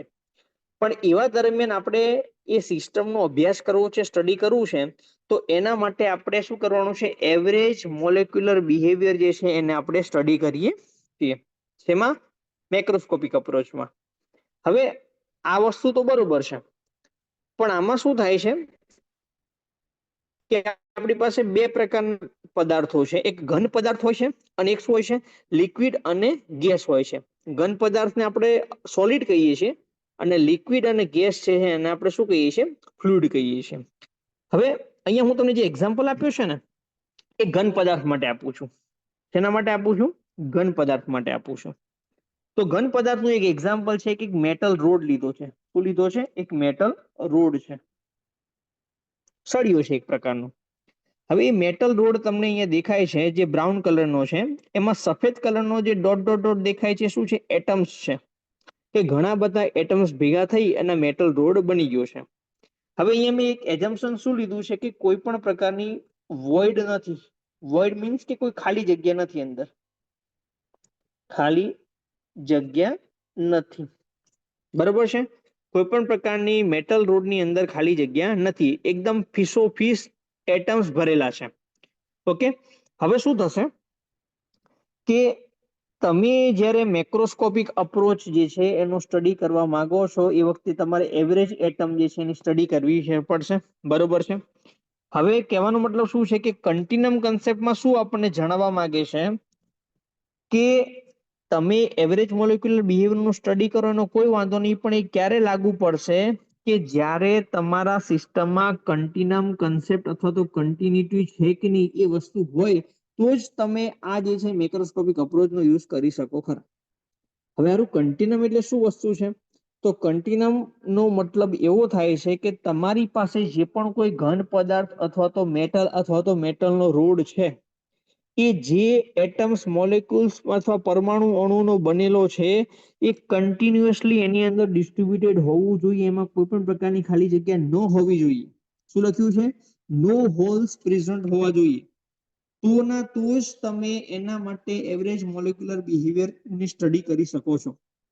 હવે આવું કહેવાનો મતલબ શું છે કે આપણે માની લો કે એક પાઇપલાઇન છે એને પેલા ખાલી કરેલી છે. હવે તમે શું કરો છો કે એમાં પાણી ભરો છો, તો શરૂઆતમાં એની અંદર એર રહેલી હોય છે. હવે તમે પાણી ભરો તો શું થશે? પાણી તો એડ થશે પણ અંદર ઓલરેડી એર તો છે જ. હવે તમે એ આખા પાઇપલાઇન માટે તમે પાણી ધારીને સ્ટડી કરો તો તમને રિઝલ્ટ ચોક્કસ મળશે નહીં. કેમ? કારણ કે એની અંદર ક્યાંક ના ક્યાંક શું રહેલું છે? પહેલેથી રહેલી એર જે છે ઓલરેડી પ્રેઝન્ટ છે, જે પાણી જે છે એની જગ્યા લઈ શક્યું નથી. તો તમે બધી જગ્યાએ પાણી છે એવું ધારીને સ્ટડી કરો તો તમારું જે રિઝલ્ટ જે છે ક્યાંક ને ક્યાંક ખોટું આવવાની સંભાવના છે. તો આપણને એ જ વસ્તુ સમજાવે છે કે તમે ઇન્ડિવિજ્યુઅલ મોલેક્યુલર બિહેવિયરનો અભ્યાસ તો તમે નથી જ કરી શકવાના. કેમ? કારણ કે ઘણા બધા મોલેક્યુલ્સ ઓલરેડી પ્રેઝન્ટ છે. તો તમારે એવરેજ મોલેક્યુલર બિહેવિયર તમારે લેવો પડશે મેક્રોસ્કોપિક અપ્રોચમાં. પણ એવરેજ મોલેક્યુલર બિહેવિયર લેતા પહેલા આખા એટમ અથવા મેટલ રોડમાં ક્યાંય પણ ખાલી જગ્યા નથી, અથવા મેટલ રોડ જે વસ્તુનો બનેલો છે સમગ્ર જગ્યાએ 3 ડાયરેક્શનમાં એના એ જ વસ્તુ યુનિફોર્મલી ડિસ્ટ્રીબ્યુટેડ હોય તો જ તમે એવરેજ મોલેક્યુલર બિહેવિયરની સ્ટડીને આખા રોડ ઉપર એપ્લાય કરી શકો છો. બરોબર છે? તો આ મેક્રોસ્કોપિક અપ્રોચનું ઘન પદાર્થ માટે આવું કેવું છે. હવે માની લો કે એ લિક્વિડ અથવા તો ગેસ હોય તો શું કરવાનું? કારણ કે લિક્વિડ અને ગેસ તો શું હોય છે? એમાં બધા એટમ્સ ફિક્સ હોતા નથી. એ તો શું છે? ટ્રાન્સફરેબલ હોય છે. ગેસના એક એટમ્સ અહીંયા હોય તો 1 સેકન્ડ પછી એ એટમ્સ ક્યાંય ભાગી ગયો હોય. બરોબર છે ને? એક સીધી વસ્તુ છે કે એક માન લો કે એ બીકર હોય તો એક એટમ્સ અહીંયા હોય તો 1 સેકન્ડ પછી એક એટમ અહીંયા પહોંચી ગયો, ફરી પાછો એક એટમ અહીંયા પહોંચી ગયો, ફરી એક એટમ પાછો અહીંયા પહોંચી ગયો હોય. તો એમાં તમે એવું કેવી રીતે કહી શકશો કે ભાઈ કોઈ પણ પ્રકારની ખાલી જગ્યા ન હોય? તો ભાઈ એના માટે શું કરીશું? તો એના માટે પાછું નવું લોજિક લાયા છે કે જો લિક્વિડ અથવા તો ગેસ નામનું જે સબસ્ટન્સ હોય તો એના માટે શું કીધું છે કે મીન ફ્રી પાથની વેલ્યુ હોય એ સિસ્ટમના ડાયમેન્શન કરતા ખૂબ જ અને ખૂબ જ ઓછી હોય. કેવી કીધી છે? ખૂબ જ અને ખૂબ જ ઓછી હોય. તો એવા કિસ્સામાં તમે આના માટે મેક્રોસ્કોપિક અપ્રોચ લઈ શકો છો. મતલબ કે એના માટે તમે કન્ટિનમ છે એવું તમે કહી શકો છો. તો હવે આપણા માટે પાછા નવા ટોપિકો આવે છે. ભાઈ આ મીન ફ્રી પાથ એટલે શું? તો મીન ફ્રી પાથ માટે આપણે એક નવી વસ્તુ સમજવાના છે કે મીન ફ્રી પાથ કોને કહીશું? તો એને એવું કીધું છે કે જ્યારે તમારો એક એટમ છે, અહીંયા જોજો બીકરમાં, અહીંયા જો રેડ કલરથી ડ્રો કરું છું, એક એટમ્સ અહીંયા છે. એ એટમ્સ જે છે એ બીજા એટમ સાથે અહીંયા આવેલો છે. તો એ બંને શું છે, એકબીજાને કોલિઝન કરશે. બરોબર છે. કોલિઝન કર્યા પછી આ રેડ કલરનો એટમ ક્યાં આવે છે? નીચેની બાજુ આવે છે. હવે એવા જ ટાઈમમાં એક બીજો જે ગ્રીન કલરનો એટમ છે એ બીજા કોઈ ગ્રીન કલરના એટમ સાથે શું થશે? કોલિઝન કરે છે અને એના કારણે આ બાજુ આવે છે. બરોબર છે. તો શું કીધું છે કે જ્યારે બંને કોલિઝનના કારણે એકબીજાની નજીક આવશે, બરોબર છે, તો એ કેટલું ડિસ્ટન્સ છે બંને વચ્ચેનું? એ બંને વચ્ચેનું ડિસ્ટન્સ કેટલું છે? ઓકે, માની લો કે આપણે 1 મીટર કહીએ. બરોબર છે. તો આખું જે બીકર જે છે એની સાઈઝ માની લો કે બહુ જ મોટી હોય, બહુ જ મોટી હોય, તો એના માટે 1 મીટર બહુ જ નાનું કહેવાય. ઓકે, તો એ વસ્તુ આપણને એવું કહે છે કે લિક્વિડ અથવા તો ગેસના કિસ્સામાં જ્યારે મીન ફ્રી પાથની વેલ્યુ સિસ્ટમના ડાયમેન્શન કરતા બહુ જ ઓછી હોય તો એવા કિસ્સામાં એ લિક્વિડ અથવા તો ગેસને આપણે કન્ટિનમ છે અથવા તો યુનિફોર્મલી ડિસ્ટ્રીબ્યુટેડ છે એવું કહી શકીએ. અને જો યુનિફોર્મલી ડિસ્ટ્રીબ્યુટેડ હોય અથવા કન્ટિનમ હોય તો એના માટે આપણે મેક્રોસ્કોપિક એટલે કે એવરેજ મોલેક્યુલર બિહેવિયર લઈ શકીએ અને એનું રિઝલ્ટ જે છે એના ઉપર એપ્લાય કરી શકીએ છીએ. કન્ફર્મ? તો ઘન પદાર્થ માટે અલગ વિચાર્યું છે અને લિક્વિડ અને ગેસ માટે અલગ રીતે વિચાર્યું છે. મીન ફ્રી પાથનું ડેફિનેશન શું કીધું છે? Average distance travel between two successive collision. બે સક્સેસિવ કોલિઝન વચ્ચે એટમ્સ જે છે કેટલું ડિસ્ટન્સ ટ્રાવેલ કરે છે એ ડિસ્ટન્સને મીન ફ્રી પાથ કહે છે. અને એની વેલ્યુ સિસ્ટમના ડાયમેન્શન કરતા ખૂબ જ ઓછી હોય તો એ આપણા માટે શું બનશે? કન્ટિનમ કન્સેપ્ટ વેલિડ કરવાનું છે.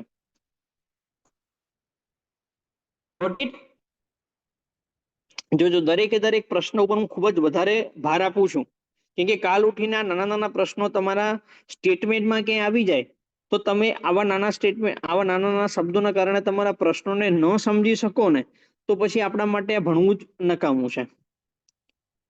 બરોબર છે? તો મેક્રોસ્કોપિકનો આપણે એકદમ ડિટેલમાં સમજી ગયા કે મેક્રોસ્કોપિક અપ્રોચ શાના માટે અને અલગ અલગ પદાર્થ માટે કેવી રીતે કરવાના છીએ. ચલો,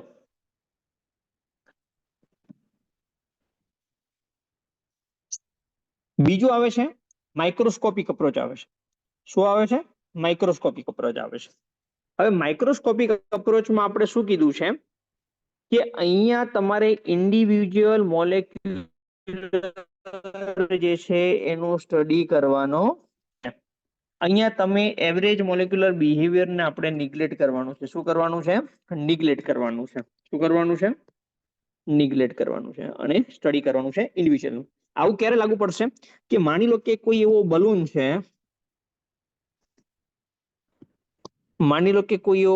છે, એની અંદર ખૂબ જ ઓછી માત્રામાં આપણે ગેસ ભરેલો છે, જેના આપણને અત્યારે 1, 2, 3, 4 અને 5 એવા 5 એટમ્સ જે છે તમને ગ્રીન કલરથી હાઇલાઇટ કરેલા દેખાય છે. ઓકે, તો કહેવાનો મતલબ એવો છે કે બલૂન છે એની અંદર ગેસ ભરેલા છે અને ટોટલ મોલેક્યુલ્સ જ 5 છે. તો હવે આપણે 5 ને ઇઝીલી આપણે શું કરી શકશું? સ્ટડી કરી શકશું અને એના કારણે એનું જે રિઝલ્ટ છે એને આપણે એનું કન્ક્લુઝન મેળવી શકશું. પણ આવા કિસ્સામાં આપણે એવરેજ મોલેક્યુલર બિહેવિયરનું આપણે કન્ક્લુઝન લઈશું તો તમામ માટે એ સાચું પડશે નહીં.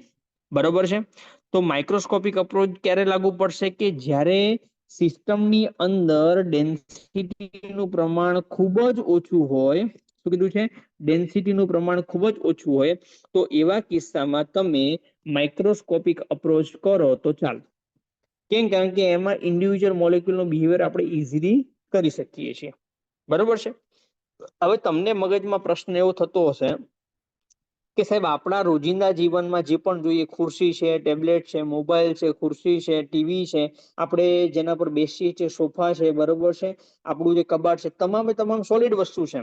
આપણે જે જોઈએ છીએ, પાણી પીએ છીએ, થમ્સઅપ પીએ છીએ, બધું લિક્વિડ છે. હવા જે લઈએ છીએ એ ગેસ છે. તો આમાં સતત બધી જગ્યાએ મોલિક્યુલ્સ આવેલા હોય છે, તો તમે માઇક્રોસ્કોપિક અપ્રોચ કરશો ક્યાં? તો એનો જવાબ એવો છે કે આ માઇક્રોસ્કોપિક અપ્રોચ આપણે અવકાશમાં કરવા માટે, કે અવકાશ જે છે એ બહુ જ વિસ્તરેલું છે અને એમાં જે પણ કોઈ કણો આવેલા છે, બરોબર છે, પૃથ્વી છે, બુધ છે, ગુરુ છે, સૂર્ય છે, ચંદ્રમામાં છે, એકબીજાથી બહુ જ દૂર આવેલા છે. જાણે કે એક બલૂનમાં 4 થી 5 જ એટમ્સ છે.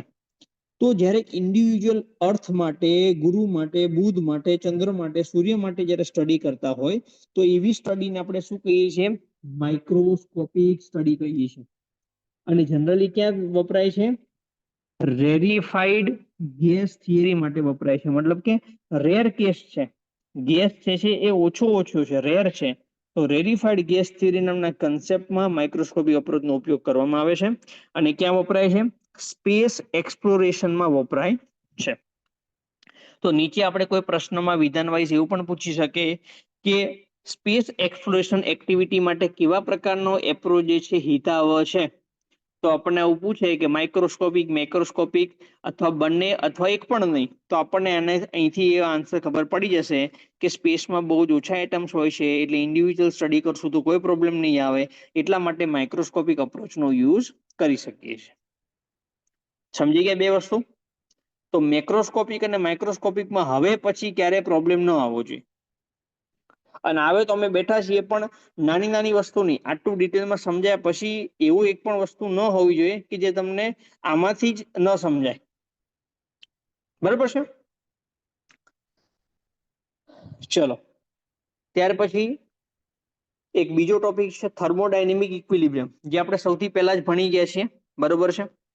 ફરી હું તમામ જે વ્યુઅર્સ છે, જે અત્યારે યુટ્યુબના માધ્યમથી અથવા લાઈવ સેશન જોવે છે, એમને કહું છું કે 25 નવેમ્બરથી આપણી બેચ ચાલુ થવા જઈ રહી છે મિકેનિકલ એન્જિનિયરિંગની, આસિસ્ટન્ટ ઇન્સ્પેક્ટર મોટર વ્હીકલની.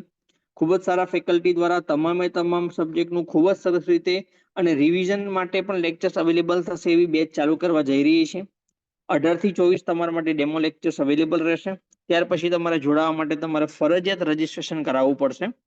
જો તમે અત્યાર સુધી જોડાયેલા રહો છો, બરોબર છે, પછી અહીંથી તમારી સફર અટકી ન જાય એના માટે ફરજિયાત નીચે લખેલા નંબર ઉપર રજીસ્ટ્રેશન કરજો. બરોબર છે? આવા નવા સરસ ટોપિકો આપણે આ જ રીતે ભણવા જવાના છીએ અને આટલા જ ડીપમાં ભણવાના છીએ, જેથી કરીને નાનામાં નાનો પણ ટોપિક જે છે આપણા માટે છૂટી ના જાય. બરોબર છે? કારણ કે આટલી મોટી જગ્યા અને હવે પછી ક્યારે આવશે આપણને ખબર નથી. એટલે મન લગાવીને તૈયારી કરવાની છે, એક પણ ટોપિક છોડવાના નથી. બરોબર છે? ચલો, આપણો નવો ટોપિક છે શું છે? થર્મોડાયનેમિક ઇક્વિલિબ્રિયમ છે. આ થર્મોડાયનેમિક ઇક્વિલિબ્રિયમ તો મેં તમને ડેમો લેક્ચર 1 માં જ ભણાવી દીધો હતો. જે લોકોએ ડેમો લેક્ચર 1 જોયો હશે ને એને આઈડિયા હશે જ. એના માટે આ રમતની વાત છે. અને મેં તમને એ વખતે પણ કીધું હતું કે આ ટોપિક જે છે આપણે પાછળ પણ ભણવાના છીએ. હવે તમે જુઓ કે થર્મોડાયનેમિક ઇક્વિલિબ્રિયમ જે છે કોને કહીએ છીએ? તો જનરલી આપણે શું છે, ઇક્વિલિબ્રિયમનો મતલબ શું છે કે તમારું જે બેલેન્સ હોવું જોઈએ. ઇક્વિલિબ્રિયમ માને કે બેલેન્સ છે. આપણે માની લો કે કોઈ નાની મોટી કોઈ ગવર્મેન્ટમાં અથવા તો કોઈ પણ પ્રાઇવેટમાં જોબ કરીએ છીએ. બરોબર છે? પણ આપણે આજે મારો લેક્ચર અત્યારે તમે જુઓ છો, કેમ જુઓ છો? કેમ કે તમે ઇક્વિલિબ્રિયમમાં નથી. તમને એવું છે કે હું અત્યારે જે પોઝિશન પર છું એના કરતા હું હજુ વધારે સારી પોઝિશન પર હોય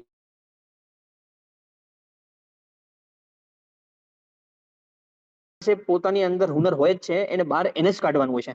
કોઈ પણ દુનિયાનો કોઈ પણ વ્યક્તિ નથી જે એના અંદરનું હુનર બહાર કાઢે. એને જાતે જ સવારે વહેલા ઉઠવું પડશે, રાતે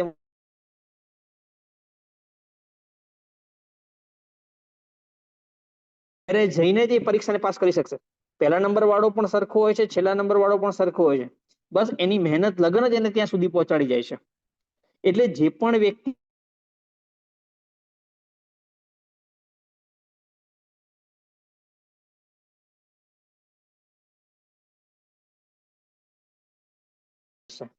એટલે આપણે એક્ઝામ, બરોબર છે? તો અહીંયા આપણે ટોપિક પર પાછા આવીએ કે ઇક્વિલિબ્રિયમનો મતલબ શું છે? ઇક્વિલિબ્રિયમ મતલબ કે બેલેન્સ હોવું જોઈએ.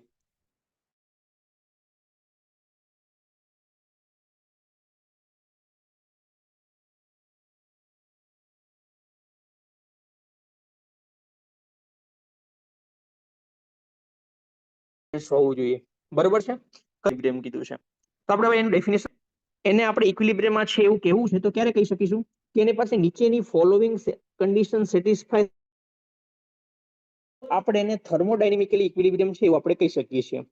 તો કઈ કઈ ઇક્વિલિબ્રિયમની ડેફિનેશન આપેલી છે આપણને? થર્મલ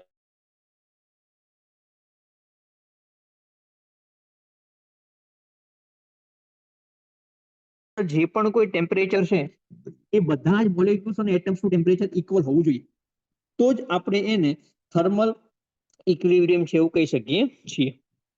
અને જ્યારે કોઈ પણ સિસ્ટમનું ટેમ્પરેચર યુનિફોર્મ થઈ જાય પછી એનું ટેમ્પરેચર ક્યારે બદલાશે નહીં.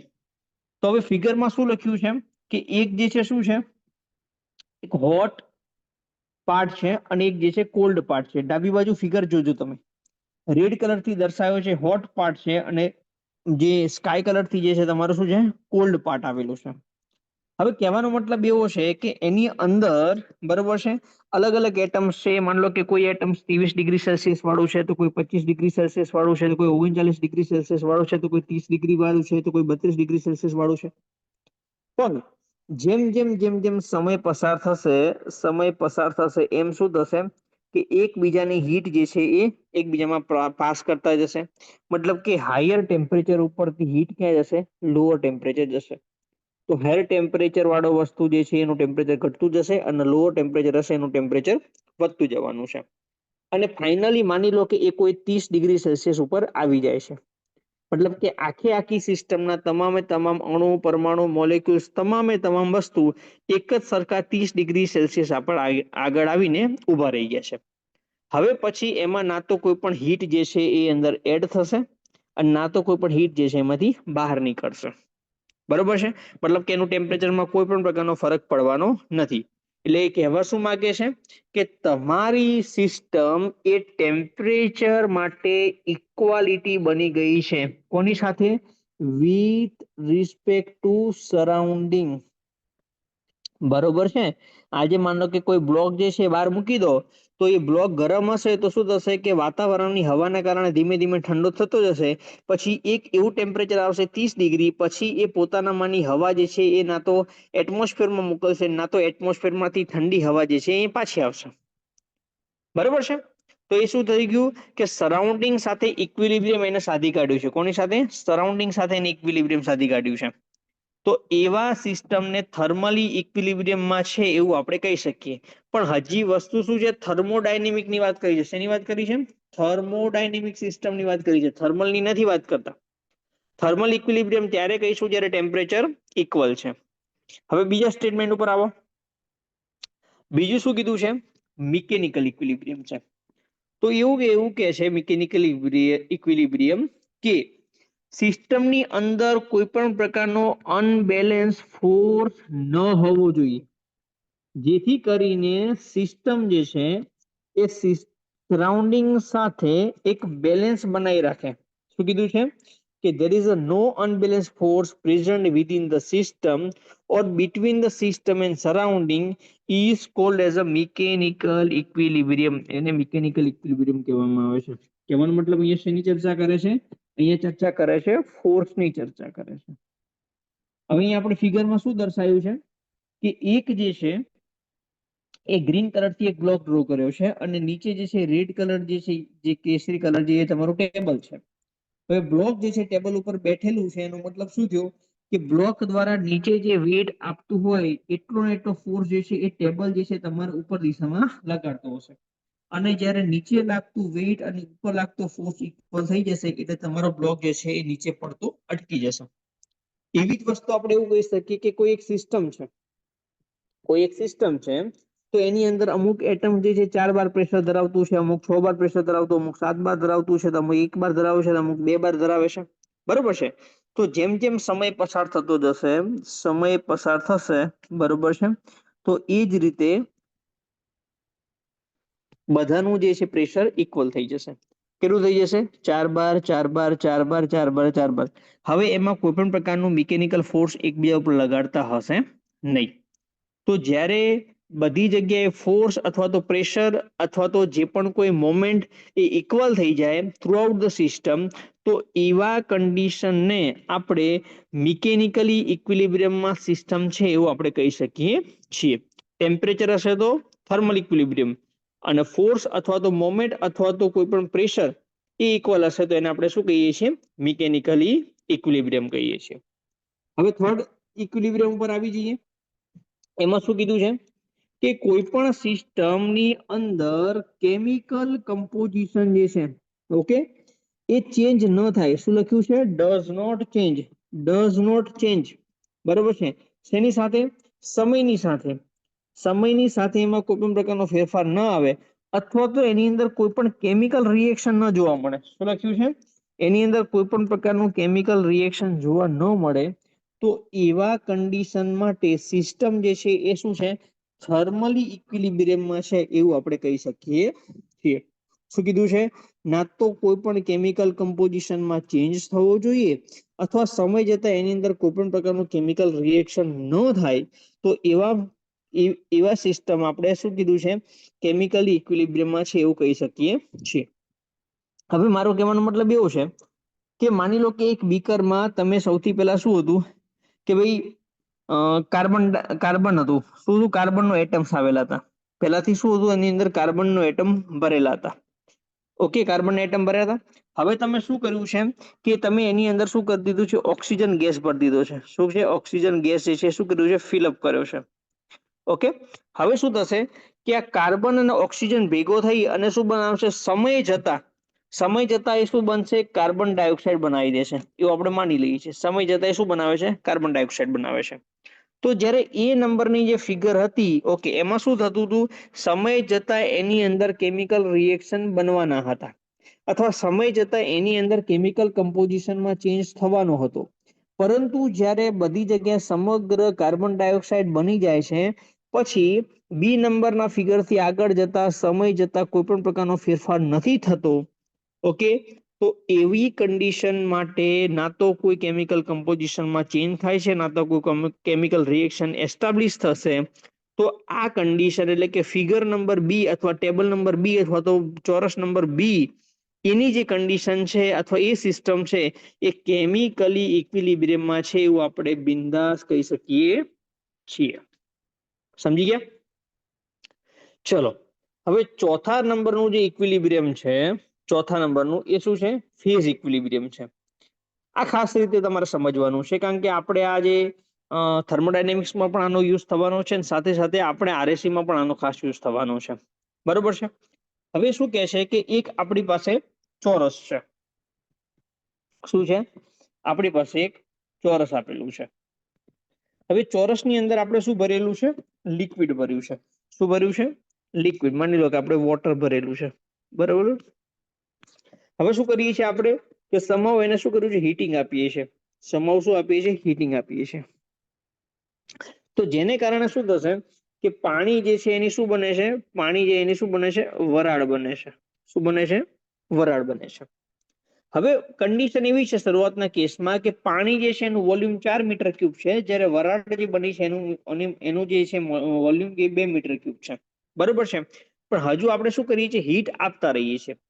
આપણે ત્યાં સુધી હીટ આપવાની છે કે જ્યારે બંને વોલ્યુમ જે છે એ સરખા થઈ જાય, ત્યાં સુધી આપણે હીટ આપતા રહેવાની છે.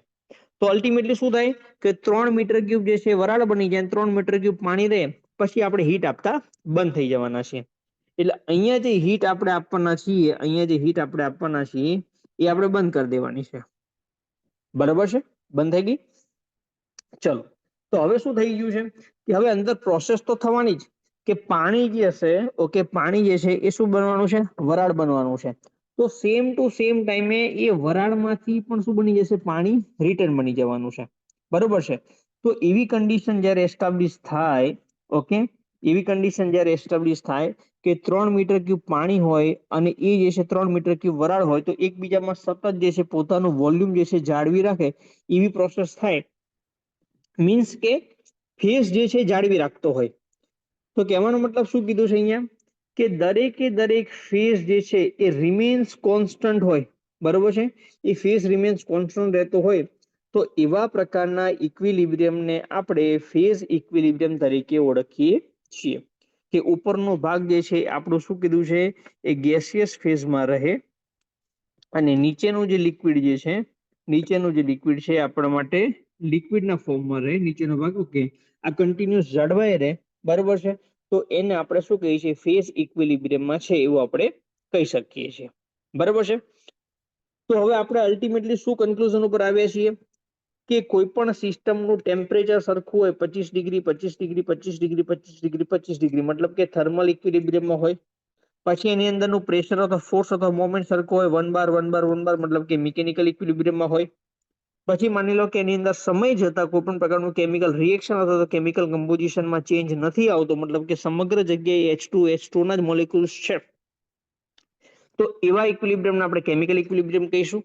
અને કોઈ પણ પ્રકારનો ફેઝ ટ્રાન્સફર અથવા તો ટ્રાન્સફર થશે તો પણ ઇક્વલ હશે એવું કોઈ ઇક્વિલિબ્રિયમ હોય તેને ફેઝ ઇક્વિલિબ્રિયમ કહેવામાં આવે છે.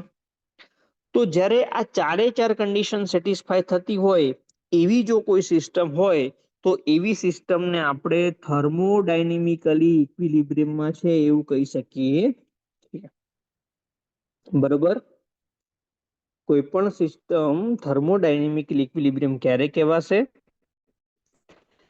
જ્યારે ચારે ચાર મિકેનિકલ ઇક્વિલિબ્રિયમ કેમિકલ ઇક્વિલિબ્રિયમ ની કન્ડિશન હશે ત્યારે અને ત્યારે સિસ્ટમ જે છે એ થર્મોડાયનેમિકલી ઇક્વિલિબ્રિયમમાં છે એવું આપણે કહી શકીએ છીએ. સમજી ગયા બાળકો? એટલે પાણી જગમાં ભરેલી ટેમ્પરેચર છે.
હેલો,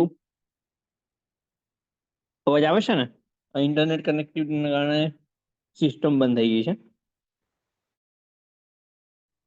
ચલો કઈ વાંધો નહીં, તરત જ રિપીટ થઈ ગઈ એટલે વાંધો નહીં.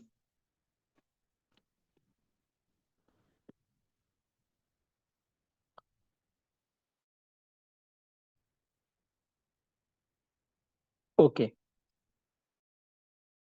આવે છે 1 2 3 1 2 3 રિપ્લાય આપજો.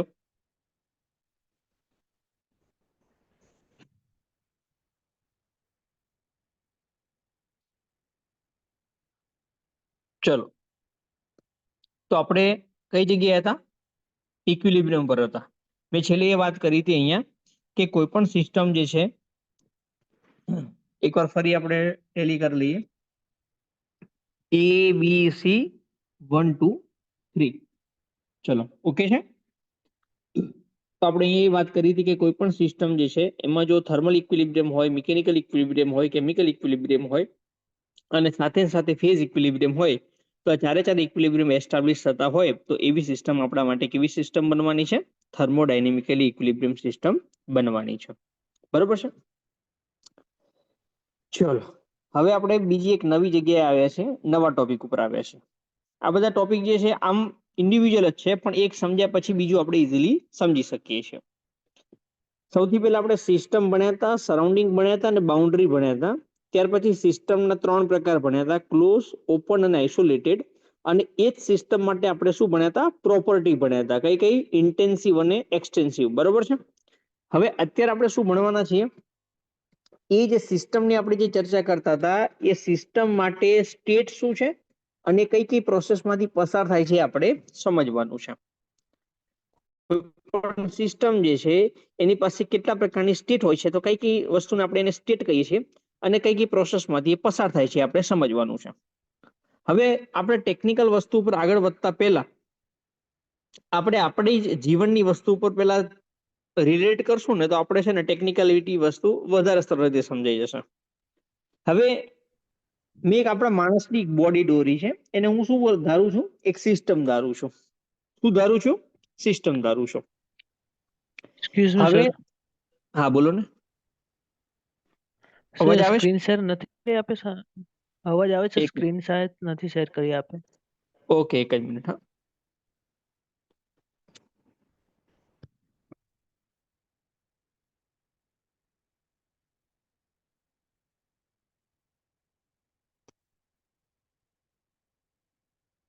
હા, હવે દેખાય છે? હેલો. સર લોડ થાય છે, 1 મિનિટ.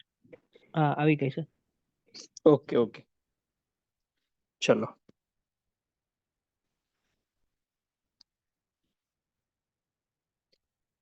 તો હું હમણાં એ જ વાત કરતો હતો કે આપણે જે છે એ સિસ્ટમ વિશે પહેલા ભણ્યા હતા, પછી સરાઉન્ડિંગ વિશે ભણ્યા હતા અને પછી બાઉન્ડ્રી વિશે ભણ્યા હતા. ત્યાર પછી આપણે સિસ્ટમની ક્લાસિફિકેશન લીધું હતું કે ભાઈ કેટલા પ્રકારની સિસ્ટમ છે, તો ક્લોઝ, ઓપન અને આઇસોલેટેડ. અને ત્યારબાદ સિસ્ટમ માટે આપણે પ્રોપર્ટી ભણ્યા હતા. અત્યારે આપણે સિસ્ટમ માટે શું ભણવાના છીએ કે કઈ કઈ પ્રકારની સ્ટેટ છે અને કઈ કઈ પ્રોસેસમાંથી પસાર થાય છે. બરોબર છે? તો હવે હું તમને એ સમજાવવા માંગુ છું કે મેં એક સિસ્ટમ તરીકે શું લીધી છે? એક આપણી મનુષ્યની બોડી લીધેલી છે, જેને હું અત્યારે શું ધરાવું છું? સિસ્ટમ તરીકે ધારું છું. હવે એક વસ્તુ વિચારો કે અત્યારે માની લો કે શિયાળાનો સમય છે. શું છે? શિયાળાનો સમય છે. બરોબર છે? ચલો. હવે આવા ટાઈમમાં માની લો કે આપણા બોડી જે છે એનું ટેમ્પરેચર શું થઈ જાય છે? વધી જાય છે. જનરલી શું થાય કે બોડીનું ટેમ્પરેચર નોર્મલ રહેતું હોય, પણ માની લો કે આપણને વધી ગયું કોઈ કારણસર ટેમ્પરેચર આપણું ઠંડુ થઈ જાય, તો આપણે એવું સમજી લઈએ કે ભાઈ બહારનું વાતાવરણ ઠંડુ છે એટલે આપણું ઠંડુ થઈ ગયું છે. પણ આવા ટાઈમમાં આપણે શું ને આપણું ટેમ્પરેચર વધી ગયું છે, હું એવું તમને કહું છું. તો એનો મતલબ શું થયો કે આપણને તાવ આવ્યો હશે એવું આપણે સમજી શકીએ ખરા? કે ભાઈ આરું શરીર ગરમ થઈ ગયું છે, તાવ આવી ગયો છે. તો કહેવાનો મતલબ શું થયો કે તમારી કઈ પ્રોપર્ટી ચેન્જ થઈ? તમારી ટેમ્પરેચર નામની પ્રોપર્ટી ચેન્જ થઈ. કોની? સિસ્ટમની. સિસ્ટમની ટેમ્પરેચર નામની પ્રોપર્ટી ચેન્જ થવાથી એની પાસે એક નવું સ્ટેટ શું આવ્યો છે? તાવ આવવો. એવો નવી સ્ટેટ આવી ગઈ છે. પેલા એ નોર્મલ હતો, હવે એનામાં તાવ આવી ગયો છે. બરોબર છે? પછી શું થાય છે કે જેમ જેમ તમે યુવાનીમાંથી તમે વૃદ્ધ થતા જશો. ઓકે, તમે વૃદ્ધ થતા જવાના છો. તો હવે શું થશે કે જેમ જેમ જેમ તમારી ઉંમર વધશે, જેમ જેમ તમે વૃદ્ધ થતા જશો, એમ ધીમે ધીમે તમારી સાંભળવાની શક્તિ કેવી થઈ જાય છે? ઓછી થઈ જાય છે. ઓકે, તો તમારી પ્રોપર્ટી કઈ થઈ ગઈ? શ્રવણ શક્તિ નામની પ્રોપર્ટીમાં તમને ફરક પડ્યો છે. એને કારણે તમારી નવી સ્ટેટ શું આવી છે કે તમે બહેરાશ અનુભવવા લાગ્યા છો, બહેરા અનુભવવા લાગ્યા છો.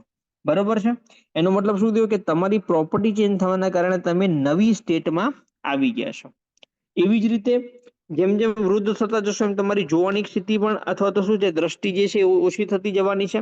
ઓકે, તો તમારી પ્રોપર્ટી કઈ ચેન્જ થઈ? દ્રષ્ટિ એટલે કે જોવાની શક્તિ તમારી પ્રોપર્ટી થઈ અને શું થઈ ગયું છે? ઓછી થઈ ગઈ છે. એના કારણે તમે શું કરો છો કે તમે નવા સ્ટેટ એટલે કે તમે અંધાપો અથવા અંધ બનવા લાગ્યા છો, એવું આપણે કહી શકીએ છીએ. એ જ રીતે હજુ ચોથું મેં તમને શું કીધું છે કે જેમ જેમ વૃદ્ધ થતા જશો એમ તમારી ચાલવાની શક્તિ ઓછી થઈ જશે. બરોબર છે? મતલબ કે તમારી કઈ પ્રોપર્ટી ઓછી થઈ? ચાલવાની શક્તિ વાળી પ્રોપર્ટી ઓછી થઈ. એને કારણે તમે નવું સ્ટેટ માન લો કે અપંગ અથવા તો પેરાલિસિસ નો ભોગ બનો છો. તો હું તમને અહીંયા સમજાવું એ કહું છું, હું એવું નથી કેતો તમે આવું થશે, ભગવાન કોઈને આવું ન કરે, પણ જેમ જેમ વૃદ્ધ થતા જઈએ છીએ એમ આપણી આ બધી જે શક્તિઓ છે એમાં શું થશે કે ઘટાડો આવે છે. મતલબ કે આપણી જે પ્રોપર્ટી છે એમાં શું આવે છે? ઘટાડો આવે છે. એને કારણે આપણે યુવાનીમાંથી એક નવા સ્ટેટ ઉપર જઈએ છીએ. શેમાં જઈએ છીએ? યુવાનીમાંથી નવા એક સ્ટેટ ઉપર જઈએ છીએ. તો અહીંયા હું તમને એક જ સ્ટેટમેન્ટ સમજાવવા માંગુ છું કે કોઈ પણ સિસ્ટમની પ્રોપર્ટી ચેન્જ કરવાથી એનું સ્ટેટ બદલાશે, બદલાશે ને બદલાશે. શું કહેવા માંગુ છું કે કોઈ પણ સિસ્ટમની પ્રોપર્ટી ચેન્જ થવાથી એનું સ્ટેટ બદલાશે, બદલાશે ને બદલાશે. અને કોઈ પણ પ્રોપર્ટી ચેન્જ કરવાથી નવો સ્ટેટ બનશે, એના માટે શું છે, એ કોઈ એક પ્રોસેસમાંથી ફરજિયાતપણે એ પસાર થતો હશે. આજે યુવાનીમાંથી તમે વૃદ્ધ થાવ છો, એક પ્રોસેસમાંથી પસાર થાવ છો. બરોબર છે? તો અહીંયા એ જ વસ્તુ હું તમને સમજાવવાનો પ્રયત્ન કરું છું કે જ્યારે કોઈ પણ એક સિસ્ટમ જે છે, બરોબર છે, એની જ્યારે પ્રોપર્ટીમાં ફરક પડશે, બરોબર છે, કોઈ પણ વન ઓફ ધ પ્રોપર્ટીમાં ફરક પડશે, તો શું થશે કે એનો સ્ટેટ જે છે એ પણ ચેન્જ થવાનો છે. અને આ જે એક સ્ટેટમાંથી બીજા સ્ટેટમાં જશે, શેના માધ્યમથી જશે? કોઈ એક પ્રોસેસના માધ્યમથી જવાનું છે. આપણે આગળ પણ એક ઉદાહરણ શું લીધું હતું, તમે જોઈ શકો છો એ રીતે કે ભાઈ આપણી પાસે બે પ્રોપર્ટી ડાયાગ્રામ હતા, એક પ્રેશર વર્સિસ વોલ્યુમનો હતો. અત્યારે માની લો કે તમે યુવાની છો, મતલબ કે 1 નંબરના પોઈન્ટ ઉપર છો, પછી તમે 2 નંબરના પોઈન્ટ એટલે કે વૃદ્ધ બનો છો, તો કોઈ એક પ્રોસેસ થ્રુ બનો છો. ઓકે, તો 1 નંબર શું તમારી સ્ટેટ થઈ, 1 નંબર શું સ્ટેટ થઈ, 2 નંબર શું થઈ ગયું તમારા માટે? સ્ટેટ બની ગયું છે. ઓકે, તો તમારું પ્રેશર નામની પ્રોપર્ટી ચેન્જ થઈ, એને કારણે શું થઈ ગયું કે તમારું સ્ટેટ જે છે બદલાઈ ગયું. એના માટે તમે એક પ્રોસેસમાંથી પસાર થયા. ઓકે, આ જ વસ્તુ તમને સમજાવવા માંગુ છું કે જ્યારે કોઈ એક સિસ્ટમની પ્રોપર્ટી ચેન્જ થશે, કોઈ પણ એક પ્રોપર્ટી, એવું નથી કે બધી, કોઈ પણ એક પ્રોપર્ટી ચેન્જ થશે તો ફરજિયાતપણે એનો સ્ટેટ બદલાશે, બદલાશે ને બદલાશે, અને પ્રોસેસ થ્રુ જે પસાર થવાનું છે. બરોબર છે? ચલો, આ તો આપણી રૂટીન આપણા એક્ઝામ્પલ હતા. આપણે પ્રેક્ટિકલ એક્ઝામ્પલની આપણે વાત કરીએ કે માની લો કે એક નંબરનો પોઈન્ટ છે જેનું ટેમ્પરેચર T1 છે, એક 2 નંબરનો પોઈન્ટ છે જેનું ટેમ્પરેચર T2 છે. હવે શું કરીએ છીએ આપણે કે એક નોર્મલ જે છે શું છે, એક બીકર છે જેની અંદર પાણી ભરેલું છે, અને આપણે શું કરીએ છીએ, નીચેથી અહીંયા હીટ આપીએ છીએ. શું આપીએ છીએ? આપણે હીટ આપીએ છીએ. હવે હીટના કારણે પહેલા એનું ટેમ્પરેચર 25 ડિગ્રી હતું, એ હવે વધીને કેટલું થઈ ગયું છે? 65 ડિગ્રી પહોંચી ગયું છે. મતલબ કે T1 તમારું કેટલું હતું? 25 ડિગ્રી સેલ્સિયસ હતું, અને T2 તમારું કેટલું થઈ ગયું છે? 65 ડિગ્રી સેલ્સિયસ પહોંચી ગયું છે. તો કહેવાનો મતલબ શું થયો કે પ્રોપર્ટી ચેન્જ કરવાથી તમારું સ્ટેટ બદલાઈ ગયું. પ્રોપર્ટી ચેન્જ કરવાથી તમારું સ્ટેટ કયું બદલાઈ ગયું છે કે 1 નંબરના પોઈન્ટ ઉપરથી તમે 2 નંબરના પોઈન્ટ ઉપર પહોંચી ગયા. કઈ પ્રોસેસથી પહોંચ્યા છે? કે હીટિંગ કરવાથી પહોંચી ગયા છો. હીટિંગ કરવાથી પહોંચી ગયા છે. પ્રોસેસ કઈ છે? આ પ્રોસેસ છે. એ જ રીતે નીચે પણ તમને એ જ સમજાવવાનો પ્રયત્ન કર્યો છે કે શરૂઆતમાં કોઈ એક સિસ્ટમ 1 નંબરના પોઈન્ટ ઉપર હતી, ધીમે ધીમે એમાં ફરક અથવા તો કોઈ પણ પ્રોપર્ટી ચેન્જ કરવાથી ફાઇનલી ક્યાં પહોંચી ગઈ છે? 7 નંબરના પોઈન્ટ સુધી પહોંચી ગઈ છે. બરોબર છે? તો ફાઇનલ શું થઈ ગયું છે? પહેલા ઇનિશિયલ T1 ટેમ્પરેચર હતું, જ્યારે ફાઇનલ T7 ટેમ્પરેચર છે. તો અહીં આપણે એ જ વસ્તુ કીધું છે કે જ્યારે કોઈ પ્રોસેસ જે છે એ T1 ટેમ્પરેચરથી સ્ટાર્ટ થતી હતી અને ડિફરન્ટ સ્ટેટમાંથી પસાર થઈ અને ફાઇનલી T7 ટેમ્પરેચર સુધી પહોંચી છે, તો સિસ્ટમ જે છે શું છે, જુદા જુદા સ્ટેટમાંથી પસાર થતી ગઈ. 1 number, 2 number, 3 number, 4 number, 5 number. Okay, એ બધી ભેગી કરીએ સ્ટેટને તો આપણને શું મળશે? એક પ્રોસેસ મળશે. શું મળવાનું છે આપણને? એક પ્રોસેસ મળવાની છે. આ વસ્તુ આપણને સમજ પડી ગઈ? ચલો, તો સિસ્ટમ જે છે એ જ્યારે એની પ્રોપર્ટી ચેન્જ થશે તો અલગ અલગ સ્ટેટમાંથી પસાર થશે, અને પ્રોપર્ટી એક જગ્યાએથી બીજી જગ્યાએ ચેન્જ થશે, તો એની વચ્ચે શું થશે? આપણને એક પ્રોસેસ તમને જોવા મળવાની છે. ચલો, આટલી વસ્તુ આપણે ઇઝીલી સમજ પડી ગઈ છે. લગભગ આમાં કોઈ ડાઉટ હશે નહીં. નેક્સ્ટ ઉપર આવીએ આપણે.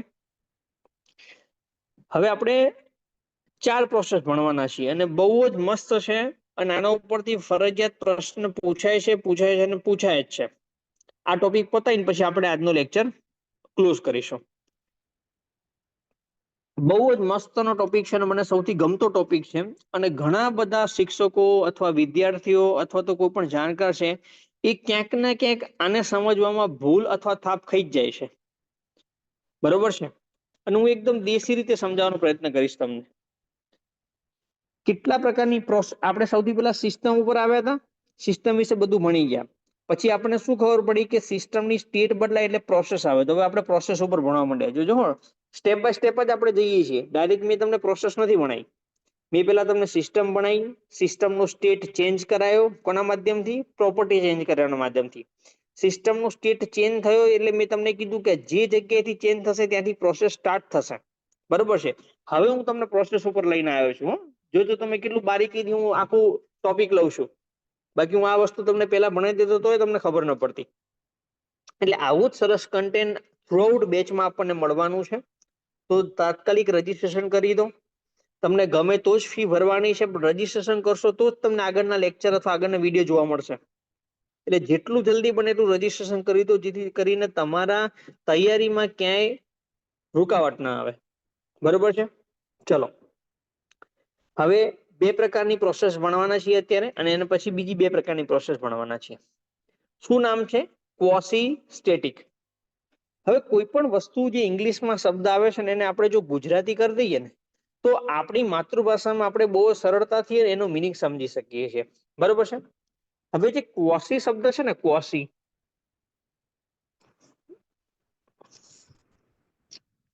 ક્વોસી મતલબ કેવું કે જેવું, અસલ, જેવું જ છે, મતલબ કે અસલ મારા જેવો જ છે, એનો મતલબ થાય ક્વોસી. અને સ્ટેટિક એટલે શું થશે કે સ્ટેડી હોવું. સ્ટેટી એટલે શું છે? સ્ટેડી હોવું. બરોબર છે. એટલે કે લગભગ સ્ટેડી જ છે એવી પ્રોસેસ જે આપણને સમજાવે એ પ્રોસેસને આપણે ક્વોસી સ્ટેટિક પ્રોસેસ કહી દઈશું. આ સિમ્પલ શબ્દ છે અને સિમ્પલ ભાષામાં આપણે આખી વસ્તુ ઇંગ્લિશમાં તમને બોલીશ ને તો તમને છેવટે આ જ ખબર પડવાની છે. જે પ્રોસેસ સ્ટેડી દેખાતી હોય એવી પ્રોસેસને આપણે ક્વોસી સ્ટેટિક પ્રોસેસ કહેવાય. અને બીજી શું કીધું છે કે જે સ્ટેડી દેખાતી ન હોય એવી પ્રોસેસને આપણે નોન ક્વોસી સ્ટેટિક પ્રોસેસ કહીશું. એટલે બીજાની ડેફિનેશન તો આપણે યાદ રાખવાની જરૂર જ નથી. બરોબર છે. શું કીધું છે આપણે કે જેમાં ક્વોસી સ્ટેટિક ના હોય એવી તમામ પ્રોસેસને નોન ક્વોસી સ્ટેટિક, એટલે બીજી ડેફિનેશન તો આપણે એમ જ યાદ રાખવાનું નથી. પણ પહેલામાં શું કીધું છે? ક્વોસી એટલે જેવું જ, અસલ, મતલબ કોપી ટુ કોપી, અને સ્ટેટિક એટલે સ્ટેડી. એટલે સ્ટેડી જેવું કોપી ટુ કોપી છે એવું દેખાતું હોય જે પ્રોસેસમાં, એવી પ્રોસેસને આપણે ક્વોસી સ્ટેટિક પ્રોસેસ કહેવામાં આવે છે. તો ઇંગ્લિશમાં આપણે અથવા ટોપિકમાં આપણે નથી જવું. હું તમને એક દેશી એક્ઝામ્પલથી સમજાવું કે માની લો કે તમે છે ને અહીંયા બેઠા છો. બરોબર છે. તમે અહીંથી જોવો છો. તમે ક્યાં બેઠા છો? અવકાશમાં. હવે અવકાશમાં બેઠા બેઠા તમને એમ થયું કે લાવ ને હું પૃથ્વી ઉપર નજર મારું. પૃથ્વી તારી ગોળ કરવી પડશે આપણે. શું કીધું છે? પૃથ્વી ઉપર આપણે અહીંયા નજર મારી દીધી. ચલો, બરોબર છે. પૃથ્વી સમજો બાળકો, જેવું તેવું છે, પૃથ્વી છે. હવે આ પૃથ્વી જે છે એની ઉપર એક કાચબો છે. શું છે? કાચ. અરે ભાઈ, તું લોક થઈ જા ને.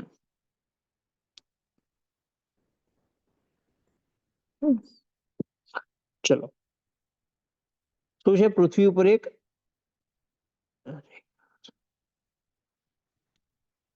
એક મિનિટ ઉપર આને છે ને પેલા લખી કાઢો.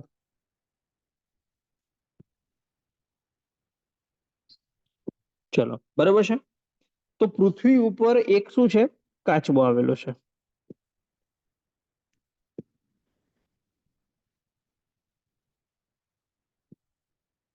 હવે એ કાચબો જે છે એ શું કરે છે? એક જગ્યાએથી બીજી જગ્યાએ જાય છે.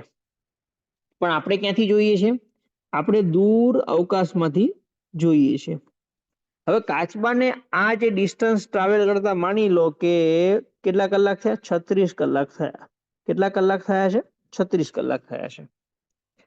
હવે એ કાચબો ધીમે ધીમે ચાલશે તો ખરા, પા પા પા પા પગલી ચાલશે તો ખરા ને, પા પા પગલી આવી રીતે. બરોબર છે. અહીંયા પોઈન્ટ થી લઈને અહીંયા પોઈન્ટ સુધી ચાલે છે. અને તમે જયારે એને 36 કલાક જોવો છો, ઓકે, તો હું તમને એમ કહું કે દર 1 મિનિટ માટે તમે જુઓ છો તો તમે કાચબાની જે પ્રોસેસ છે, ચાલવાની પ્રોસેસ છે, તમને લગભગ કેવી લાગશે? સ્ટેડી લાગશે. કાચબો પ્રોસેસ તો કરે છે. કાચબો જે છે પોતાની એક સ્ટેટ ઉપરથી બીજા સ્ટેટ ઉપર જાય પણ છે, પણ તમને એવું દેખાય છે કે લગભગ એ જતો જ નથી.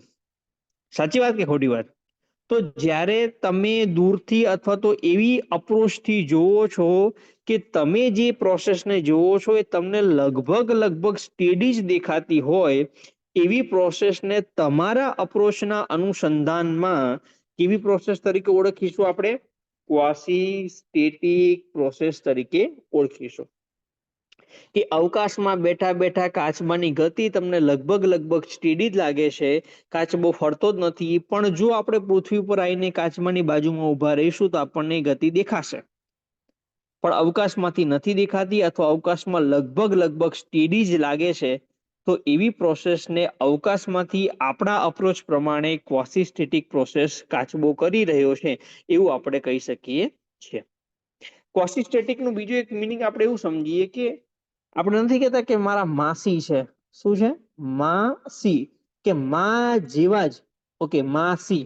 ઓકે, મમ્મીનું જ બીજું રૂપ, એને આપણે શું કહીએ છીએ? લગભગ કે બધી બહેનો છે, મમ્મીને લોકો બહેનો છે ને, તો મમ્મી આપણા માટે માં બની ગઈ છે, તો એમની બેન પણ આપણે લગભગ માં જેવી જ કહેવાય. મતલબ કે ક્વાસીસ્ટેટિક એટલે કે લગભગ માં જેવી જ માસી છે. બરોબર છે?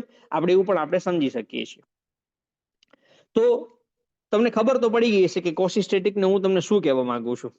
હવે આપણે થોડા સ્ટેટમેન્ટ સમજી લઈએ કે એવી જે પ્રોસેસ હોય કે જે ઇન્ફાઇનાઇટલી સ્લોલી ચાલતી હોય, તો એવી પ્રોસેસને તમે ક્વાસીસ્ટેટિક પ્રોસેસ તરીકે ઓળખી શકો છો. મેં તમને એ જ કીધું કે કાચબો ગતિ તો કરે છે, પણ આપણને લાગતી જ નથી ગતિ કરતો હોય, મતલબ કે એ ઇન્ફાઇનાઇટલી સ્લોલી ગતિ કરતી હોય છે. તો એવી પ્રોસેસ આપણા માટે શું બનશે? ક્વાસીસ્ટેટિક પ્રોસેસ બનશે. ત્યાર પછી બીજું, ક્વાસીસ્ટેટિકનો મતલબ એવો નથી કે કાચબો એની જગ્યાએ જ ઉભો રહી ગયો છે. કાચબો મોશન કરે છે એવું અવકાશમાં બેઠેલા આપણને ખબર છે, એવું નથી કે નથી ખબર. કેમ કે પ્રોસેસ શબ્દ ક્યારે આવે? કે જ્યારે એનો સ્ટેટ ચેન્જ થાય. આપણને ખબર છે કે પ્રોસેસ કરે છે, પણ આપણને દેખાતી નથી. એનો મતલબ એવો છે કે ક્વાસીસ્ટેટિક પ્રોસેસમાં જે પણ કોઈ સિસ્ટમની પ્રોપર્ટી હશે, ચેન્જ થશે જ. આપણે એવું નહીં માની દેવાનું કે સિસ્ટમની પ્રોપર્ટી ચેન્જ નહીં થાય. નહીં થાય તો કોઈ વાંધો નહીં, પણ નહીં થાય તો એને પ્રોસેસ નહીં કહેવાય. બરોબર છે? કોઈ પણ એક પ્રોપર્ટી તો ચેન્જ થવી જ જોઈએ, તો જ એનું સ્ટેટ ચેન્જ થાય, અને સ્ટેટ ચેન્જ થશે તો જ એ પ્રોસેસનો જન્મ થશે. બરોબર છે? એટલે ક્વાસીસ્ટેટિક પ્રોસેસમાં પ્રોપર્ટી ચેન્જ થશે ને થશે, 100% થશે. કાલ ઉઠીને કોઈ એમ કે ક્વાસીસ્ટેટિકમાં પ્રોપર્ટી ચેન્જ ના થાય, તરત તેને સામે મોઢા ઉપર ના પાડી દેવાની, કીધું ખોટું છું. ક્વાસીસ્ટેટિક પ્રોસેસમાં પ્રોપર્ટી ચેન્જ થશે જ, પણ શું કહે છે કે ક્વાસીસ્ટેટિક પ્રોસેસમાં જે પણ કોઈ પ્રોપર્ટીમાં ચેન્જ સિસ્ટમમાં જોવા મળે છે, એ દરેક સિસ્ટમના એટમ્સ મોલેક્યુલ્સ માટે યુનિફોર્મ હોય. બરોબર છે? અને સમગ્ર પ્રોસેસ દરમિયાન યુનિફોર્મ રહેતો હોય, તો એવી જ પ્રોસેસ જે છે એ ક્વાસીસ્ટેટિક બની શકે છે. મતલબ કે કાચબાનો પગ આગળ વધી ગયો અને પાછળના પગ એમને એમ રહી ગયા, એવું ના ચાલે. એના દરેક એટમ્સ એક જ સાથે એક જ રીતે સમગ્ર પ્રોસેસ દરમિયાન મૂવ થતા હોય, મતલબ કે સિસ્ટમની દરેક પ્રોપર્ટી દરેક સમય માટે યુનિફોર્મ હોય, તેવી જ પ્રોસેસ જે છે એ ક્વાસીસ્ટેટિક બની શકે છે. પછી બીજું શું કીધું કે જ્યારે તમે પ્રોપર્ટી ડાયાગ્રામ ડ્રો કરો છો, તો તમે એક સ્ટેટમાંથી બીજા સ્ટેટમાં તમે જે લાઈન ડ્રો કરશો, એ શું કીધું? સળંગ લાઈન ડ્રો કરવાની છે, જોઈન્ટ લાઈન ડ્રો કરવાની છે. ટપકા વાળી ડેશ લાઈન નહીં આવે. એટલે ક્વાસીસ્ટેટિકને દર્શાવતો પ્રોપર્ટી ડાયાગ્રામ હંમેશા સળંગ લાઈન વાળો હશે, એ ડેશ વાળો હશે નહીં. બરોબર છે? નીચેનું સ્ટેટમેન્ટ તો ચલો આપણને એમસીક્યુમાં નથી પૂછાયું, પણ પહેલો સ્ટેટમેન્ટમાં આપણને પૂછાયું છે કે ક્વાસીસ્ટેટિક પ્રોસેસ એ ઇન્ફાઇનાઇટલી સ્લોલી પ્રોસેસ હશે ખરા? તો કે ભાઈ હા, ઇન્ફાઇનાઇટલી સ્લોલી પ્રોસેસ હશે ખરા. બીજું શું કીધું છે કે ક્વાસીસ્ટેટિક પ્રોસેસમાં પ્રોપર્ટી ચેન્જ થશે. ઓકે, પણ જે પણ કોઈ પ્રોપર્ટી ચેન્જ થશે, સિસ્ટમમાં રહેલા તમામ એટમ્સ મોલેક્યુલ્સ પરમાણુ માટે એક સાથે એક જ સરખા ત્રણ દિશામાં એક જ સરખું થશે, મતલબ કે યુનિફોર્મ હશે. બરોબર છે? ચલો, તો આનું આપણે જે છે ને એક મિકેનિકલ દ્રષ્ટિએ આપણે એક્ઝામ્પલ લઈ લઈએ, જેથી કરીને તમને ખબર પડે. અહીંયા આપણે છે ને એક પિસ્ટન સિલિન્ડર અરેન્જમેન્ટ ડ્રો કરેલું છે. હું જે હાઇલાઇટ કરું છું શું છે? પિસ્ટન છે. અને એના સિવાયની જે લાઈન જે છે શું છે? અહીંયા માની લો કે આપણે એક ચોરસ ડ્રો કરી દઈએ. તો આ જે છે આપણા માટે શું છે? પિસ્ટન છે. સોરી, આ જે છે ગ્રીન કલર થી બોર્ડર લાઈન કરી, એ આપણા માટે સિલિન્ડર બનશે, અને હાઇલાઇટ વાળો જે પોર્શન છે આપણા માટે શું છે? પિસ્ટન છે. ચલો એને હેચ માર્ક પણ કરી દઈએ. આપણા માટે શું બનશે? પિસ્ટન બનવાનું છે. હવે શું થાય છે કે શરૂઆતના કિસ્સામાં આપણે અંદરના જગ્યા શું ભરેલું છે? કે ગેસ ભરેલું છે. શું ભર્યું છે? ગેસ ભરેલું છે. કોઈ પણ ગેસ છે XYZ, એનાથી આપણને કોઈ મતલબ નથી. પણ જ્યારે એની લેફ્ટ સાઈડ અને રાઈટ સાઈડ શું મૂક્યું છે? પ્રેશર ગેજ મૂકેલો છે. એ બંને પ્રેશર ગેજ છે આપણને કેટલું પ્રેશર બતાવે છે? 100 કિલો પાસ્કલ, 100 કિલો પાસ્કલ બતાવે છે. હવે માની લો કે 10 અથવા માની લો કે 1 મહિના પછી, 1 મંથ પછી ધીમે ધીમે શું થશે? 0 દિવસથી લઈને આજે 31 અથવા 30 દિવસ પત્યા, તો પહેલા દિવસથી આ પિસ્ટન જે છે શું થશે? ધીમે ધીમે આગળ મૂવ થતો જાય છે. બરોબર છે? શું થશે? ધીમે ધીમે મૂવ થતો જાય છે. અને 30મા દિવસના અંતે ફાઇનલી જે છે અહીંયા પહોંચી જાય છે. તો એ વખતે આપણે બંને જગ્યાએ પ્રેશર મેઝર કરીએ છીએ તો એક બાજુ 110 કિલો પાસ્કલ બતાવે છે, જ્યારે જમણી બાજુ જે છે રાઈટ સાઈડ એ પણ 110 બતાવે છે. તો કહેવાનો મતલબ શું છે કે આપણે આ જે પ્રોસેસ કરી એ અત્યંત ધીમે ધીમે કરી છે. શું કર્યું છે? કમ્પ્રેશન પ્રોસેસ કરી છે. કહેવાનો મતલબ કે 1 નંબર પોઈન્ટ ઉપરથી 1 નંબર ડેશ ઉપર આવ્યા પછી ફાઇનલી 2 નંબર પર આવે છે.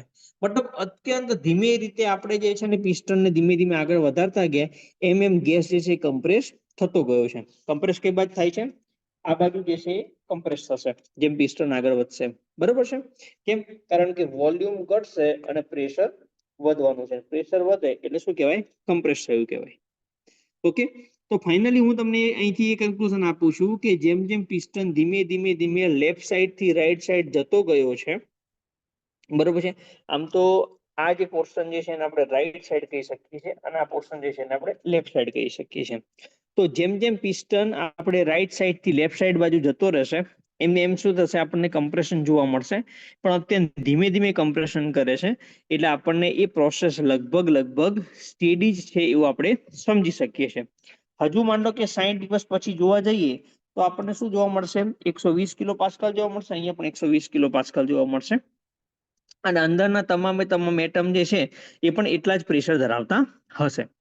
તો કહેવાનો મતલબ એવો છે કે 1 નંબરના પોઈન્ટ ઉપરથી 1 નંબર ડેશ ઉપર આવે છે અને 1 નંબર ડેશ ઉપરથી ફાઇનલી 2 નંબર પર પોઈન્ટ આવે છે. પણ આખો ટાઈમ જે છે 60 દિવસ લે છે. ઓકે, મતલબ ઇન્ફાઇનાઇટલી સ્લોલી પ્રોસેસ થાય છે. તો આ જે પ્રોપર્ટી ડાયાગ્રામમાં આપણે આને રિપ્રેઝેન્ટ કરવું હોય તો આપણે શું થશે? જોઈન્ટ લાઈન વડે રિપ્રેઝન્ટેશન કરવું પડશે. કેમ? કારણ કે આ ક્વોસી સ્ટેટિક પ્રોસેસ છે. પરફેક્ટ. ચલો, તો તમને મગજમાં એવો પ્રશ્ન થાય કે ભાઈ બરોબર છે, ચલો તો ભાઈ નોન ક્વોસી સ્ટેટિક માટે આ પ્રેશર પિસ્ટન સિલિન્ડર અરેન્જમેન્ટ કેવી રીતે કામ કરતું હશે? મનમાં થાય ને, કારણ કે આપણે તો પેલું કાચબાની ગતિ તો આપણે નોર્મલ સમજાય, પણ મિકેનિકલની ભાષામાં સમજવું હોય તો ચલો એને પણ સમજાવી દઈએ આપણે. નેક્સ્ટ પેજ ઉપર તમને પેજ ઝૂમ કરું છું. શું લખ્યું છે? Non quasi static process. શું લખ્યું છે? Non quasi static process. એની ડેફિનેશન સિમ્પલ છે કે જે પ્રોસેસ છે ક્વોસી સ્ટેટિક ન હોય એવી તમામ પ્રોસેસને આપણે નોન ક્વોસી સ્ટેટિક પ્રોસેસ તરીકે ઓળખવાના છીએ. બરોબર છે? અને પ્રોપર્ટી ડાયાગ્રામમાં આવા પ્રકારની જે પ્રોસેસ છે એને આપણે ડેશ લાઇન દ્વારા દર્શાવીએ છીએ, મતલબ ટપકા ટપકા વડે દર્શાવીએ છીએ. તો હવે હું પિસ્ટન સિલિન્ડર અરેન્જમેન્ટમાં તમને સમજાવવાનો પ્રયત્ન કરું તો શરૂઆતમાં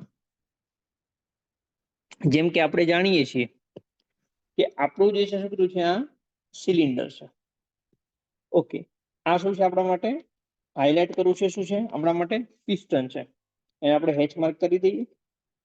હવે ક્વોસી સ્ટેટિક પ્રોસેસમાં આપણે શું કરતા હતા? ધીમે ધીમે કરતા હતા. મતલબ કે આ જે છે 0 ડેશ છે. હવે નોન ક્વોસી સ્ટેટિકમાં શું કરીએ છીએ? એના એ જ દિવસે વન ડેમાં જ આપણે શું કરીએ છીએ? ફાસ્ટ કમ્પ્રેશન આપીએ છીએ. શું કરીએ છીએ? સડન કમ્પ્રેશન આપી દઈએ છીએ. જેથી કરીને શું થશે કે કમ્પ્રેશન તમે આપશો એટલે શું થશે? પિસ્ટનની મૂવમેન્ટ કઈ બાજુ જશે? આ બાજુ જશે. ઓકે, તો સામે શું કરશે કે સામે જે છે એ એટમ્સ છે એ પણ તમને શું થશે? વિરોધ જોવા મળશે. તરત શું થશે? વિરોધ જોવા મળશે. ઓકે, તો અમુક જગ્યાએ તમને 150 પાસ્કલ પ્રેશર મળશે, અમુક જગ્યાએ 140, અમુક જગ્યાએ 110, અમુક જગ્યાએ 120. જ્યારે તમે સડન કમ્પ્રેશન કરો છો ત્યારે. પણ જ્યારે તમે એને ટાઈમ આપશો, સ્લોલી આ જગ્યાએ તમે ઉભા રહેશો તો પછી યુનિફોર્મલી દરેક એટમ્સ પાસે 150 કિલો પાસ્કલ જે છે પ્રેશર આવી જવાનું છે.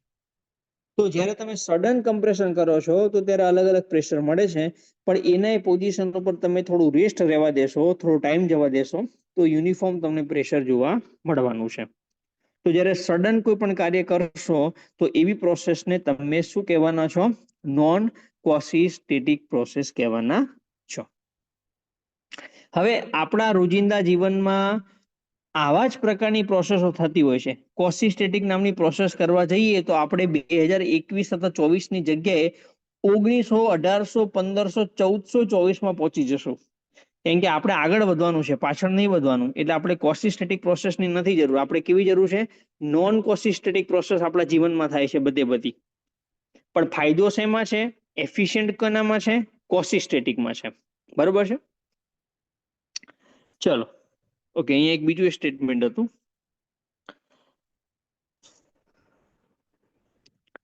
કે ક્વોસિસ્ટેટિક પ્રોસેસ કેવી પ્રોસેસ છે? કે મોસ્ટ એફિશિયન્ટ પ્રોસેસ છે. કેમ? કારણ કે એટલી ધીમી થાય છે કે એમાં કોઈ ફ્રિક્શન જ તમને નહીં મળે. એટલે કોઈ ફ્રિક્શન નહીં મળે તો જ્યારે એક્સપાન્શન કામ કરતા હશો તો તમને સૌથી વધારે વર્ક મળશે, અને જ્યારે તમે કમ્પ્રેશન કરતા હશો તો તમારે ઓછામાં ઓછું વર્ક આપવું પડશે.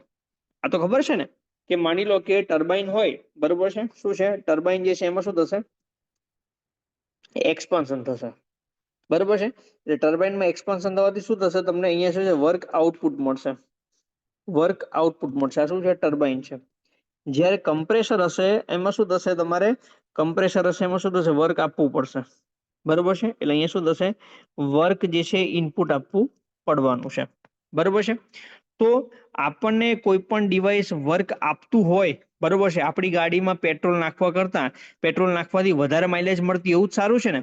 તો આપણે એવી પ્રોસેસ લઈશું કે જેમાં ઓછું પેટ્રોલ નાખતા વધારે કિલોમીટર કાપી શકીએ, મતલબ કે વધારે વર્ક આઉટપુટ મળે. તો એના માટે કેવા પ્રકારની પ્રોસેસ લેવી પડશે? ક્વોસિસ્ટેટિક પ્રોસેસ લેવી પડશે. બરોબર છે? એ તો આપણને ખબર જ છે ને કે આપણે 60 ની સ્પીડે જતા હોય તો આપણી ગાડીની એવરેજ અથવા માઇલેજ જે છે સારામાં સારી આવશે. પણ આપણે 120 જતા હશું, શું આવશે? બરોબર છે? એ જ વસ્તુ અહીંયા તમને સમજાવે છે કે ધીમે ધીમે પ્રોસેસ થશે તો તમને મોસ્ટ એફિશિયન્ટ પ્રોસેસ હશે અને તમને વર્ક સારામાં સારું મળશે. એ જ રીતે માની લો કે તમારે શું કરવું છે? કે વર્ક ઇનપુટ કરવું છે. બરોબર છે? વર્ક ઇનપુટ કરવું હોય તો શું કરવું છે? કે ક્વોસિસ્ટેટિકલી તમે વર્ક ઇનપુટ કરશો તો ઓછામાં ઓછા કાર્ય, મતલબ ઓછામાં ઓછું વર્ક ઇનપુટ કરવાથી આપણને વધારે આઉટપુટ મળી શકે છે. તો ક્વોસિસ્ટેટિક પ્રોસેસમાં આપણને ઓછામાં ઓછું વર્ક આપવું પડે છે. તો આમાંથી પણ આપણને પ્રશ્ન પૂછાઈ શકે છે કે એક્સપાન્શન દરમિયાન મેક્સિમમ વર્ક આઉટપુટ નીચેનામાંથી કઈ પ્રોસેસમાં વધારે મળશે? ક્વોસિસ્ટેટિકમાં મળશે. નોન ક્વોસિસ્ટેટિકમાં મળશે નહીં. બરોબર છે? કેટલા વાગ્યા છે? 10:11 થઈ છે ને? હવે જોઈ લઈએ ટોપિક કેટલા છે. એક રિવર્સિબલ અને નોન રિવર્સિબલ પેલા ભણી લઈએ, ઓકે? કારણ કે એ બંને કનેક્ટિવ છે એટલા માટે. ત્યાર પછી આપણે નેક્સ્ટ લેક્ચરમાં બીજું બધું જોશું. તો અત્યાર સુધી આપણે શું સમજ્યા હતા? કે ક્વોસિસ્ટેટિક એટલે અત્યંત ધીમી થતી હોય, બરોબર છે, પણ એમાં પ્રોપર્ટી ચેન્જ થઈ શકે છે, કોઈ વાંધો નહીં. પ્રોસેસ થતી હોય પણ અત્યંત ધીમી થતી હોય, જાણે કે એકદમ સ્ટેડી જ હોય, એવા પ્રકારની પ્રોસેસને આપણે ક્વોસિસ્ટેટિક કહીએ છીએ. અને જે ક્વોસિસ્ટેટિક નથી એ તમામને આપણે નોન ક્વોસિસ્ટેટિક કહીએ છીએ. આટલી વસ્તુ મગજમાં યાદ રાખજો. હવે આ શું છે? જુઓ, એક મિનિટ.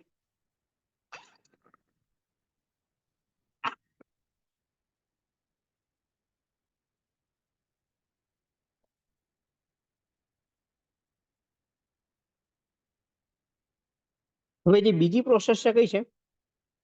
રિવર્સિબલ છે અને ઇરિવર્સિબલ પ્રોસેસ છે. હવે આપણે, મારી જનરલ જે પ્રેક્ટિસ છે એ જ રીતે આપણે સ્ટેટમેન્ટ ઉપર જવું નથી. આપણે દેશી વસ્તુ જ સમજવી છે, જેથી કરીને તમને સ્ટેટમેન્ટ છે ને વધારે ઇઝીલી સમજાઈ જાય.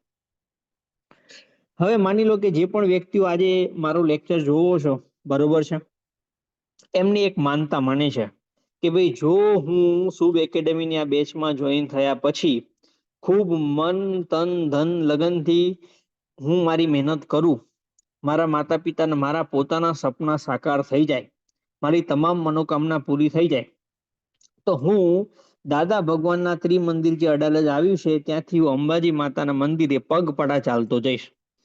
બરોબર છે? આવી તમે એક બાધા લઈ લીધી છે. હું એમ કહું છું બાધા લેવાની નથી હો, આ તો ઉદાહરણ છે. આપણે જનરલી આપણા સમાજમાં એવું છે કે આપણે કોઈ કાર્ય ન થતું હોય તો આપણે એવું આપણું જે શું કહેવાય આસ્તિક માણસો છે એ આપણે શ્રદ્ધા જોડાયેલી છે ભગવાન જોડે, એટલે આપણે આવા શું કહેવાય કે બાધા કે માનતા એવું માનતા હોઈએ છીએ. તો આવી જ કોઈ એક માનતા જે છે એ તમારામાંથી કોઈ એક માની છે, આપણે નામ નથી દેવું કોઈનું. તો હવે શું કરીએ છીએ કે એ જે વ્યક્તિ છે ને એને શું કર્યું કે એનું ખૂબ જ સરસ મહેનત કરી છે, એને બધા પ્રશ્નો સોલ્વ કર્યા છે, બધા ટોપિક લીધા છે, એક્ટ એન્ડ રૂલ્સ ભણી કાઢ્યું છે, ગુજરાતી ભણી કાઢ્યા છે, અને 3 માર્ક 3 કલાકમાં 250 પ્રશ્નોમાંથી સારામાં સારા પ્રશ્નો અટેન્ડ કરી દીધા છે એને. બરોબર છે. અને ફાઇનલી જ્યારે જોવે છે પોતાનું રિઝલ્ટ, તો એને પોતાના જે સિલેક્શન લિસ્ટમાં પોતાનું નામ જોઈ લે છે, ખૂબ જ આનંદિત અનુભવે છે. હવે એવો જ એક માણસ જે છે ને અહીંયા દેખાય છે, જેનું હું અત્યારે હાઇલાઇટ કરું છું. હવે એની તમામ મનોકામના તો પૂરી થઈ ગઈ છે. હવે એને કીધું હતું કે મારે અડાલજથી જવું છે અંબાજી પગપાળા. હવે બિચારો ચાલતો ચાલતો અહીંયા પહોંચે છે, ત્યાર પછી અહીંયા પહોંચે છે. બરોબર છે.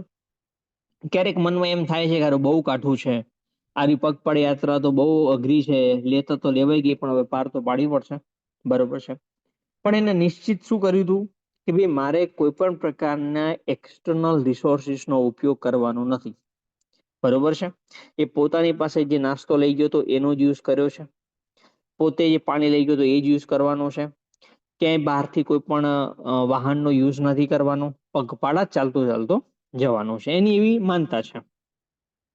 તો કહેવાનો મતલબ શું છે કે અહીંયા એને શું શું ધાર્યું હતું, અહીંયા એને એવું કીધું હતું કે હું કોઈ પણ પ્રકારના એક્સટર્નલ રિસોર્સિસનો ઉપયોગ કરીશ નહીં, અને માત્ર ને માત્ર પગપાળા ચાલતો જઈશ. અને ફાઇનલી એ પોતાની મનોકામનાના ફળ સ્વરૂપે અંબાજી માતાના મંદિરે પહોંચી અને દર્શન કરીને ધન્યતા અનુભવે છે. હવે રિટર્ન શું કરીશું? જનરલી આપણી માનતા શું હોય છે કે પગપાળા જે તે જગ્યાએ ચાલવાનું અને ત્યાંથી ફરી પાછા આપણે કોઈ પણ મોટર અથવા તો રિક્ષા અથવા તો બસ અથવા તો ટૂર્સ ટ્રાવેલ્સ જે પણ કોઈ હોય એના દ્વારા આપણે પોતાના પાછળ આવતા હોઈએ છીએ. પણ આને શું માનતા માની હતી કે હું કોઈ પણ પ્રકારના એક્સટર્નલ રિસોર્સિસનો ઉપયોગ નહીં કરું. બરોબર છે ને? તમને યાદ છે ને? બરોબર.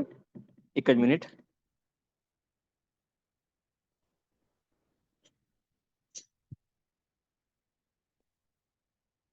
રેકોર્ડિંગ ચાલુ છે? બરાબર છે. ચલો. તો કહેવાનો મતલબ એવો છે કે એને એવી માનતા માની હતી કે હું પગપાળા જ જઈશ અને પગપાળા જ પાછો આવવાનો છું. કોઈ પણ પ્રકારની ગાડી, બાઈક, કોઈ પણ થર્ડ પાર્ટી અથવા એક્સટર્નલ રિસોર્સિસનો ઉપયોગ કરવાનો હું નથી. એને એવું ચોખ્ખી ના પાડી દીધી છે. તો હવે એને પણ શું કરવું પડશે? રિટર્ન જે પ્રોસેસ છે, રિટર્ન પણ આ જ માર્કે એને પાછું આવવું પડશે. કઈ જગ્યાએ? દાદા ભગવાન ત્રિમંદિર અડાલજ મંદિર પાસે. બરોબર છે.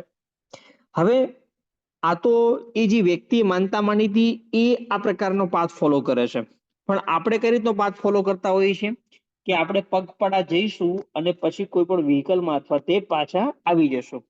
અને આ ભાઈએ શું કર્યું હતું કે જે પાથ ઉપર જતા હતા એના એ જ પાથે એ રિટર્ન થાય છે. બરોબર છે. આ બે પ્રોસેસ વિશે તમે સમજી ગયા આખી? હવે આને જ આપણે શું કીધું? પ્રોપર્ટી ડાયાગ્રામમાં ડ્રો કરવું.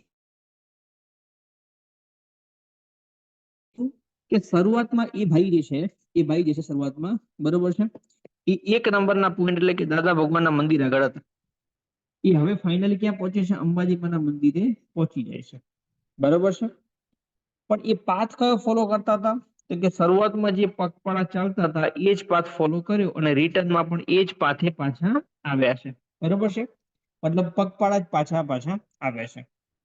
જ્યારે આપણે શું કરીએ છીએ અથવા તો જે બીજા લોકો શું કરતા હોઈએ છીએ કે સૌથી પહેલા દાદા ભગવાનના મંદિર પાસે હતા, એ હવે અંબાજી માતાના મંદિરે પહોંચી ગયા છે.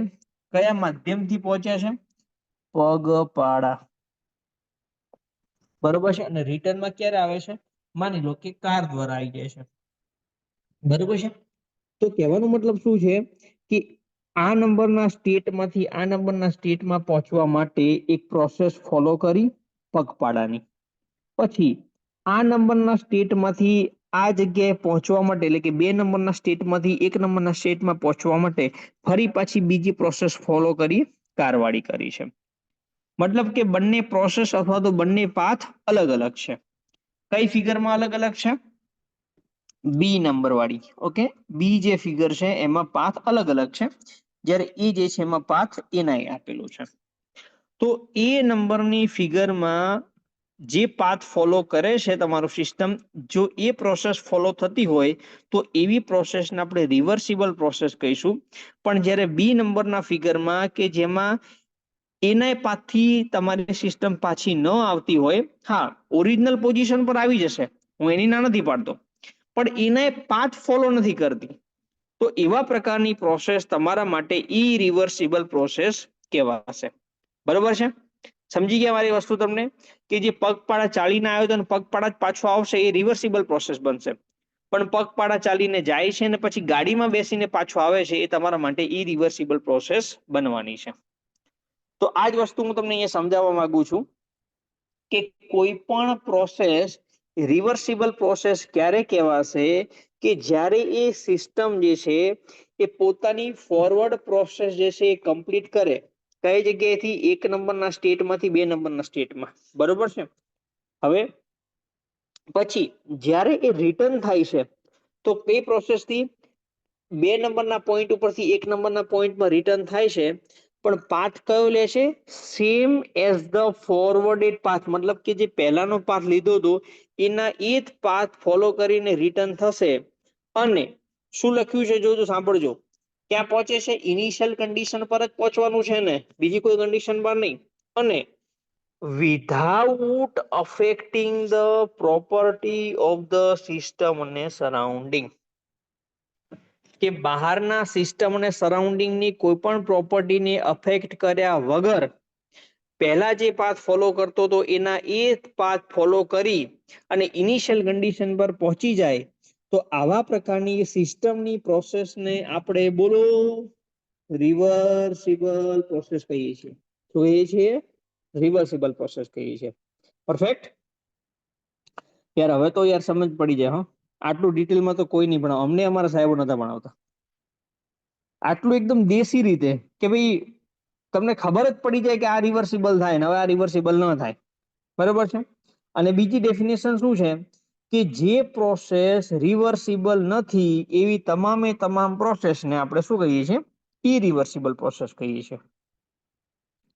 શું કીધું છે? કે જે પ્રોસેસ રિવર્સિબલ પ્રોસેસ હોય નહીં, શું કીધું છે?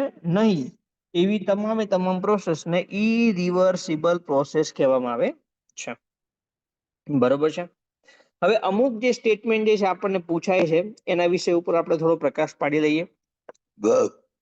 હવે આના પર પ્રકાશ પાડતા પહેલા હું એક બીજું સ્ટેટમેન્ટ છે ને, ઘણી વાર બધું પૂછાય છે અને એમાં મને પોતાને પણ અત્યાર સુધી કન્ફ્યુઝન રહેતું હતું, પણ હવે મેં ક્લિયર કરી દીધું છે મારા માટે.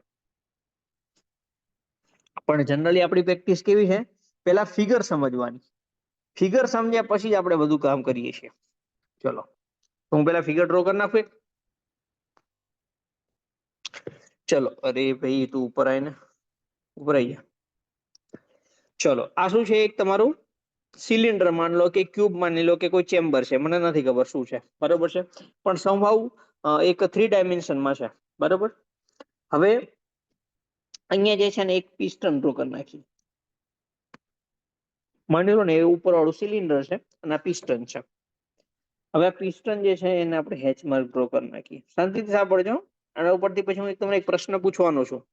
જે લોકો યુટ્યુબમાં જોવે છે એને કમેન્ટ આપજો એ વખતે, ખાલી વિડીયો સાંભળ્યા નથી કરવાના. બરોબર છે? હવે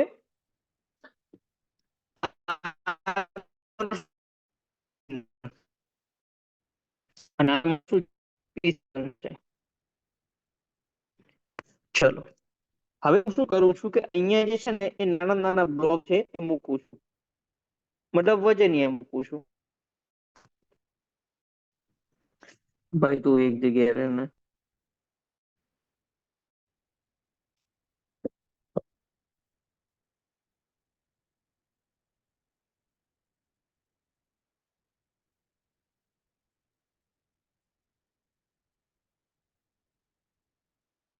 બરોબર છે? આ શું મૂકે છે? વેઇટ્સ મૂકે છે.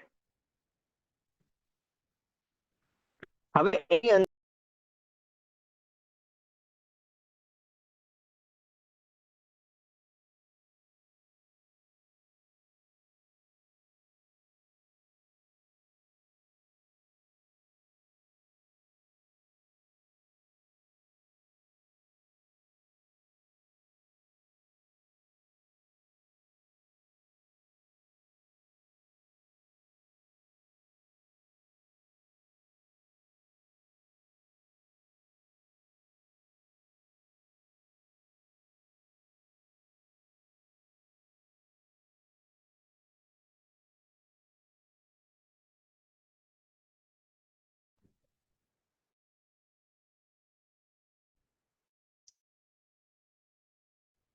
એક કામ કરીએ છીએ, નેટ કનેક્ટિવિટી ઇસ્યુના કારણે આજે આપણે અહીંયા લેક્ચર સ્ટોપ કરીએ છીએ.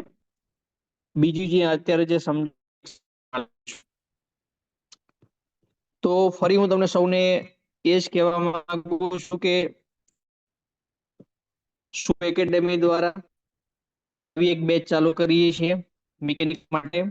105 જગ્યાઓ આવી છે. 24 નવેમ્બર સુધી ફરજિયાત રજીસ્ટ્રેશન પ્રોબ્લેમ ડાઉટ્સ